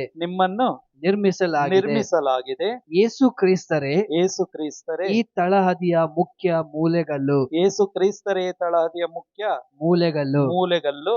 ಇಡೀ ಕಟ್ಟಡವು ಅವರನ್ನೇ ಆಧರಿಸಿ ಎಲ್ಲಾ ಭಾಗಗಳು ಒಂದಕ್ಕೊಂದು ಹೊಂದಿಕೆಯಾಗಿ ನಿಂತು ಪ್ರಭುವಿಗೆ ಅರ್ಪಿತವಾದ ದೇವರ ಮಂದಿರ ಆಗುತ್ತದೆ. ಹಾಗಿದ್ರೆ ದೇವರ ಮಂದಿರ ಏನಾಗ್ಬೇಕು? ಯಾರು ಮೂಲೆಗಲ್ಲಾಗಿರ್ಬೇಕು? ಯೇಸು ಏನಾಗಿರ್ಬೇಕು? ಪ್ರಮುಖವಾದ. ಹಾಗಿದ್ರೆ ನಮ್ಮ ಜೀವನದಲ್ಲಿ ಪ್ರೈಮರಿ ಯಾರು ಇರಬೇಕು? ಯೇಸು ಇರಬೇಕು. ಎಲ್ಲಾ ಸ್ಥಳಗಳಲ್ಲಿ ಯಾರು ಇರಬೇಕು? ಮೊದಲು ಯೇಸು ಇರಬೇಕು. ನಾವು ಎಲ್ಲಿ ಸೋಲ್ತಾ ಇದ್ದೀವಿ ಅಂತ ಹೇಳಿದ್ರೆ, ಅಪ್ಪ ಅಮ್ಮ ಅಥವಾ ಗಂಡ ಹೆಂಡತಿ ಮಕ್ಕಳು ಈ ವಿಷಯಗಳು ಬರುವಾಗ ನಾವು ಏನಾಗ್ತೀವಿ ಅಂತ ಹೇಳಿದ್ರೆ, ಕೆಲವು ಅಡ್ಜಸ್ಟ್ಮೆಂಟ್ಗಳನ್ನು ಮಾಡ್ಕೊಳ್ತೀವಿ, ಕೆಲವು ಕಾಂಪ್ರಮೈಸ್ಗಳನ್ನು ಮಾಡ್ಕೊಳ್ತೀವಿ. ಈ ಕಾಂಪ್ರಮೈಸ್ಗಳು ಅಡ್ಜಸ್ಟ್ಮೆಂಟ್ಗಳು ಬಂದಾಗ ಏನಾಗ್ತಾ ಇದೆ ಅಂತ ಹೇಳಿದ್ರೆ, ನೋಡಿ, ಈಗ ಒಂದು ದೊಡ್ಡ ಡ್ರಮ್ ಇದೆ ಅಂತ ಹೇಳ್ಕೊಳ್ಳಿ. ಆ ಡ್ರಮ್ಮಲ್ಲಿ ಅದು 1000 ಲೀಟರ್ ಡ್ರಮ್ ಇರಲಿ, ಅದಕ್ಕೊಂದು ಚಿಕ್ಕ ಹೋಲ್ ಸಾಕು. ಏನು ಮಾಡೋದಕ್ಕೆ? ಈಗ ನೀವು ಆ ನೀರು ರಾತ್ರಿ ಎಲ್ಲ ಹೋದ್ಮೇಲೆ ಬೆಳಗ್ಗೆ ಎದ್ದು ನೀವು 1000 ಲೀಟರ್ ನೀರು ಇದೆ ಅಂತ ಹೇಳಿದ್ರೆ ಇದೆಯಾ ಅದ್ರೊಳಗಡೆ? ಈಗ ಎಲ್ಲಿ ಹೋಗ್ತಾ ಇದೆ ಆ ನೀರೆಲ್ಲ? ಆ ಡ್ರಾಪ್ಸ್ ಇಟ್ಟರೆ ಸಾಕು, ಅದೇನಾಗುತ್ತೆ? ಹೋಗ್ತಾ ಇರುತ್ತೆ. ಇವತ್ತು ಈ ಕಾಂಪ್ರಮೈಸ್ಗಳು, ಈ ಅಡ್ಜಸ್ಟ್ಮೆಂಟ್ಗಳು ಏನು ಮಾಡ್ತಾ ಇದೆ ಅಂತ ಹೇಳಿದ್ರೆ, ನಮ್ಮನ್ನ ಆ ದೇವರ ಜ್ಞಾನದಲ್ಲಿ ಬೆಳೆಯೋದಕ್ಕಾಗ್ತಾ ಇಲ್ಲ, ದೇವರ ವಾಕ್ಯಗಳಲ್ಲಿ ನಾವು ಬೆಳೆಯೋದಕ್ಕಾಗ್ತಾ ಇಲ್ಲ. Praise the lord. ಅದಕ್ಕೆ ಇಲ್ಲಿ ಪೌಲ ಹೇಳುವಂತೆ ಅಪ್ರೇಷಿತರು ಪ್ರವಾದಿಗಳು ಅಂತೇಳಿ ಯಾಕೆ ಅವರು ಒತ್ತಿ ಹೇಳ್ತಾರೆ ಅಂದರೆ, ನೀವು ತುಂಬಾ ಸ್ಥಳಗಳಲ್ಲಿ ನೋಡ್ರಿ, ಪ್ರೇಷಿತರನ್ನ ಪ್ರವಾದಿಗಳನ್ನ ಏನು ಮಾಡ್ತಾರೆ? ಅವರು ತುಂಬಾ ಜಾಗಗಳಲ್ಲಿ ತಗೊಂಡು ಬರ್ತಾರೆ. ಯಾಕೆ ಅಂತ ಹೇಳಿದ್ರೆ, ಇಬ್ರಿ 12 ಹೇಳಿದ್ದು, ಆಕಾಶದ ಮೇಘಗಳಂತೆ ಅವ್ರು ಏನು ಮಾಡಿದ್ದಾರೆ? ನಮ್ಮ ಮಧ್ಯದಲ್ಲಿ ಇದ್ದಾರೆ. ಅವರ ಆದರ್ಶಗಳನ್ನು ನಾವು ಏನು ಮಾಡಬೇಕು ಅಂದರೆ, ಅವರು ನಮ್ಮಂತೆ ಮನುಷ್ಯರಾಗೇ ಇದ್ದವರು, ಆದರೆ ಅವರೇನು ಮಾಡಿದ್ರು? ತಮ್ಮ ವಿಶ್ವಾಸದ ಒಂದು ಅಡಿಪಾಯವನ್ನು ಅವರು ಕ್ರಿಸ್ತ ಯೇಸುವಿನಲ್ಲಿ ಏನು ಮಾಡಿದ್ರು? ಅವರು ಗಟ್ಟಿ ಮಾಡಿಕೊಂಡ್ರು. ಆ ಗಟ್ಟಿ ಮಾಡಿಕೊಂಡಿದ್ದರಿಂದಲೇ ಅವ್ರೇನು ಮಾಡೋದಕ್ಕೆ ಸಾಧ್ಯವಾಯಿತು? ಪವಿತ್ರ ಆತ್ಮರ ಮುಖಾಂತರ ಅವರು ಇಡೀ ಕಟ್ಟಡವನ್ನು ಏನು ಮಾಡಲಾಯಿತು? ಕಟ್ಟಲಾಯಿತು. ಇಡೀ ಕಟ್ಟಡ ಕಟ್ಟಲಾಯಿತು ಅಂದರೆ ಅರ್ಥ ಏನು ಅಂತ ಹೇಳಿದ್ರೆ, ಪೌಲರು ಹೇಳ್ತಾರಲ್ವಾ, ನನ್ನ ವಿಶ್ವಾಸದ ಓಟ ನಾನು ಓಡಿ ಮುಗಿಸಿದ್ದೇನೆ. ಅಂದರೆ ಇವತ್ತು ಕಟ್ಟಡ ಕಂಪ್ಲೀಟ್ ಆಗುತ್ತೋ ಆವತ್ತು ನಾನು ಈ ಲೋಕ ಬಿಟ್ಟು ಹೋಗ್ತೀನಿ ಅಂತ ಅರ್ಥ. ಅರ್ಥ ಆಯ್ತಾ? ನನ್ನ ಕಟ್ಟಡ ಕಂಪ್ಲೀಟ್ ಆದರೆ ನಾನು ಈ ಲೋಕ ಬಿಟ್ಟು ಹೋಗ್ತೀನಿ ಅಂತ ಅರ್ಥ. ಅದನ್ನೆಲ್ಲ ಹೇಳ್ತಾ ಇರೋದು, ಯೇಸು ಕ್ರಿಸ್ತರ ಅನ್ಯೂನ್ಯತೆಯಲ್ಲಿ ನೀವು ಸಹ ಇತರರ ಎಲ್ಲರೊಡನೆ ದೇವರ ನಿವಾಸಕ್ಕೆ ತಕ್ಕ ಮಂದಿರವಾಗಿ, ದೇವರು ವಾಸ ಮಾಡುವುದಕ್ಕೆ ತಕ್ಕ ಮಂದಿರವಾಗಿರಬೇಕು. ಕರೆಕ್ಟಾದ ಪ್ರಿಪರೇಷನ್ ಆಗಬೇಕು. ಆಗ ಮಾತ್ರ ದೇವರು ಏನು ಮಾಡ್ತಾರೆ? ಒಳಗಡೆ ವಾಸ ಮಾಡ್ತಾರೆ. ಆ ತಕ್ಕ ಮಂದಿರ ಆಗಲಿಲ್ಲ ಅಂತ ಹೇಳಿದ್ರೆ ಪವಿತ್ರ ಆತ್ಮರಿಂದ ನಾವೇನು ಮಾಡೋಕ್ಕಾಗೋದಿಲ್ಲ, ನಮ್ಮ ಒಂದು ಕಟ್ಟಡ ಕಟ್ಟಲ್ಪಡೋದಿಲ್ಲ. Price the lord. ನೋಡಿ, ಪೌಲರಾಗಿರ್ಬೋದು, ಪ್ರೇಷಿತರೆಲ್ಲ ತಮ್ಮ ಒಂದು ಆ ಕಟ್ಟಡವನ್ನು ಸಂಪೂರ್ಣವಾಗಿ ಕಟ್ಟಿದ ಮೇಲೇ ಈ ಲೋಕವನ್ನು ಅವರು ಬಿಟ್ಟು ಹೋಗಿದ್ದು. ನಾವು ಹೋಗಬಾರ್ದಲ್ವ ಅರ್ಧಂಬರ್ಧವಾಗಿ? ನಮ್ಮ ಕಟ್ಟಡಗಳಿಗೆ ಅರ್ಧಂಬರ್ಧಾದ್ರೆ ಯಾರಾದರೂ ವಾಸ ಮಾಡೋದಕ್ಕೆ ಯೋಗ್ಯವಾಗಿರುತ್ತಾ? ಆ ಕಟ್ಟಡ ಏನಾಗಿರಬೇಕು? ಸಂಪೂರ್ಣವಾಗಿ ಗೋಡೆಗಳು ಕಟ್ಟಿರಬೇಕು, ಮೇಲೆ ರೂಫ್ ಹಾಕಲ್ಪಟ್ಟಿರಬೇಕು. ಈಗ ನೋಡಿ, ಮನೆ ಕಟ್ಟಿದರೆ ತುಂಬ ಚೆನ್ನಾಗಿದೆ ಅಲ್ವಾ? ಇದಕ್ಕೆ ಎಲ್ಲ ಮಾಡಿ ಒಳ್ಳೆ ಎಲೆಕ್ಟ್ರಿಕ್ ಫೆಸಿಲಿಟಿ ಇಲ್ಲ ಅಂತ ಹೇಳಿದ್ರೆ, ಏನೂ ಇಲ್ಲ ಅಂತ ಹೇಳಿದ್ರೆ ಇದರಲ್ಲಿ ವಾಸ ಮಾಡೋಕ್ಕಾಗತ್ತಾ? ಇಲ್ಲ ಬೇಸಿಕ್ ಒಂದು ಥಿಂಗ್ಸ್ ಇಲ್ಲ ಅಂತ ಹೇಳಿದ್ರೆ ವಾಸ ಮಾಡೋಕ್ಕಾಗತ್ತಾ? ಅಂದರೆ ಅದು ತಕ್ಕವಾಗಿ ಒಂದು ಮನೆಯಲ್ಲಿ ಒಂದು ವ್ಯಕ್ತಿ ವಾಸ ಮಾಡಬೇಕು ಅಂದರೆ ಎಲ್ಲ ಏನಾಗಿರಬೇಕು? ಆ ಮನೆ ತಕ್ಕವಾಗಿ ಸಿದ್ಧವಾಗಿರಬೇಕು. ಇದೇ ರೀತಿಯಾಗಿ ನನ್ನ ಮನೆ ಏನಾಗಿರಬೇಕು? ವಿಶ್ವಾಸವೆಂಬ ಮನೆ ತಕ್ಕವಾಗಿ ಸಿದ್ಧವಾಗಬೇಕು. ಆ ಸಿದ್ಧತೆ ಮಾಡೋರು ಯಾರು? ಪವಿತ್ರ ಆತ್ಮರಾಗಿದ್ದಾರೆ. ಯಾವಾಗ ಅಂತ ಹೇಳಿದ್ರೆ, ನಾನು ಕ್ರಿಸ್ತ ಯೇಸುವಿನಲ್ಲಿ ಅನ್ಯೂನ್ಯವಾಗಿ ನಡೆಯುವಾಗ. ಅಂದರೆ ಹಗಲು ರಾತ್ರಿ ದೇವರ ವಾಕ್ಯಗಳನ್ನು ಏನು ಕೇಳಿಸ್ಕೊಳ್ತೀನಿ, ನಾನು ಏನು ನಿರ್ಧಾರ ಮಾಡ್ತೀನಿ, ಆ ವಾಕ್ಯಗಳನ್ನು ಕೈಗೊಂಡು ನಡೀಲೇಬೇಕು. ಅದು ಚಿಕ್ಕದಾಗಿರ್ಬೋದು, ದೊಡ್ಡದಾಗಿರ್ಬೋದು. Praise the Lord. ಹಾಲೆಲೂಯ್ಯ. ನಮ್ಮ ಕೈಲಿ ಆಗಲ್ಲ ಅಂತೇಳಿ ಪವಿತ್ರ ಆತ್ಮರನ್ನ ಕೊಟ್ಟಿರುವಂಥದ್ದು. Praise the Lord. ಹಾಲೆಲೂಯ್ಯ. ಈಗ ನೀವು ಯೋಚನೆ ಮಾಡಿ, ಪ್ರಾರಂಭದಲ್ಲಿ ಹಾಡಾಡಿದ್ವಿ, ಎಲ್ಲೋ ಇದ್ದ ನನ್ನನ್ನ, ಹೇಗೋ ಇದ್ದ ನನ್ನನ್ನ ಈಗ ನಾವು ಒಂದಾಗಿ ಸೇರಿದ್ದೇವೆ. ಯಾವುದರ ಬಲದಿಂದ? ವಾಕ್ಯದ ಬಲದಿಂದ. ಯಾವುದರ ಬಲದಿಂದ? ವಾಕ್ಯದ ಬಲದಿಂದ. Price the Lord. ಹಾಗಿದ್ರೆ ಈಗ ನನ್ನಿಂದ ಏನೂ ಆಗಲಿಲ್ಲ, ಹೌದಲ್ವಾ? ಈಗ ಇಡೀ ಜಗತ್ತನ್ನೇ ದೇವರು ಏನ್ ಮಾಡಿದ್ದಾರೆ? ಜಗದ ಕಟ್ಟ ಕಡೆಯಿಂದ ಕೂಡ ಶುಭ ಸಂದೇಶವನ್ನು ಸಾರಿ ತಂದು ಇವತ್ತು ಆ ವಿಶ್ವಾಸದ ಒಂದು ಪಾಯವನ್ನ ಹಾಕಿ ಮಂದಿರವಾಗಿ ನಮ್ಮನ್ನ ದೇವರು ನಿರ್ಮಿಸ್ತಾ ಇದ್ದಾರೆ. 1 ಕೊರಿಂಥಿ 3:16 ಪೌಲ ಅದನ್ನೇ ಹೇಳ್ತಾ ಇರೋದು. ಈಗ ನಾವು ಒಬ್ಬೊಬ್ಬರು ಕೂಡ ಏನಾಗಿದ್ದೇವೆ? ದೇವರ ಆಲಯವಾಗಿದ್ದೀವಿ. ಹಾಗಿದ್ರೆ ನಮ್ಮೊಳಗಡೆ ಯಾರು ವಾಸ ಮಾಡಬೇಕು? ಪವಿತ್ರ ಆತ್ಮರು ವಾಸ ಮಾಡಬೇಕು. ಈಗ ದೇವರ ಮಂದಿರವಾಗಿ ನಮ್ಮನ್ನ ದೇವರು ಆರಿಸಿಕೊಂಡಾಯ್ತು. ನಾವು ಆಗ್ಲೇ ಇಲ್ಲ, ಅವಾಗಲೇ ಆರಿಸ್ಕೊಂಡ್ಬಿಟ್ರು ನಮ್ಮನ್ನ. ಈಗ ಆ ಮಂದಿರ ನಾವು ಕಟ್ಟಲ್ಪಡಬೇಕು, ಆಗಬೇಕು ಅಂತ ಹೇಳಿದ್ರೆ ಆ ಕಟ್ಟೋರು ಯಾರಾಗಬೇಕು? ನಮ್ಮಲ್ಲಿ ಪವಿತ್ರ ಆತ್ಮರಾಗಬೇಕು. ಈಗ ಪವಿತ್ರ ಆತ್ಮ ಕೆಲಸ ಮಾಡಬೇಕು ಅಂದ್ರೆ ನಮ್ಮೊಳಗಡೆ ದೇವರ ವಾಕ್ಯಗಳೇನಾಗಬೇಕು? ಕೀರ್ತನೆಗಾರ ದಾವೀದರಸ ಹೇಳಿದಾಗೆ 1:3 ಹೇಳಿದಾಗೆ ಆ ವಾಕ್ಯಗಳೇನಾಗಬೇಕು? ಹಗಲು ರಾತ್ರಿ ಧ್ಯಾನಿಸಬೇಕು. ಧ್ಯಾನಿಸಿ ಅದನ್ನ ಆಲಿಸಿ ಅದರಂತೆ ನಾವು ಜೀವನಗಳನ್ನ ನಡೆಸುವರಾಗಬೇಕು. Praise the Lord. Hallelujah, hallelujah. ನಾನು ಪ್ರಿಪೇರ್ ಆಗಿ ಬಂದಿದ್ದು ದೇವರ ಒಂದು ಸ್ತುತಿ ಸ್ತೋತ್ರ ಮಾಡೋದಕ್ಕಾಗಿ. Price the lord. ಆದರೆ ಇಷ್ಟೊತ್ತು ಗಂಟ ಏನು ಮಾತಾಡೋದು ಅಂತೇಳಿ ದೇವರೇ ಮಾತಾಡಿಸಿದ್ದು. ನಾನು ಏನು ಪ್ರಿಪೇರ್ ಆಗಿ ಬರಲೇ ಇಲ್ಲ. Praise the Lord. ಹಾಲೆಲೂಯ್ಯ. ಖಂಡಿತವಾಗಿ ದೇವರು ಆಪತ್ತಿನಲ್ಲಿ ಆಸರೆ, ಆಪತ್ತಿನಲ್ಲಿ ಆಸರೆ. ಅದನ್ನೇ ಪ್ರಾರಂಭದಲ್ಲಿ ಓದಿದ್ವಿ. ಇವತ್ತು ಕೂಡ ಆಪತ್ತಿನಲ್ಲಿ ದೇವರು ಆಸರೆ ಆಗಿದ್ದಾರಾ? ದೇವ್ರಿಗೆ ಸ್ತೋತ್ರ ಆಗಲಿ. ಎದ್ದು ನಿಂತ್ಕೊಳ್ಳೋಣ. ಕೇಳಿದಂಥ ವಾಕ್ಯಗಳನ್ನು ಒಮ್ಮೆ ಧ್ಯಾನ ಮಾಡೋಣ. ಕೊನೆಯದಾಗಿ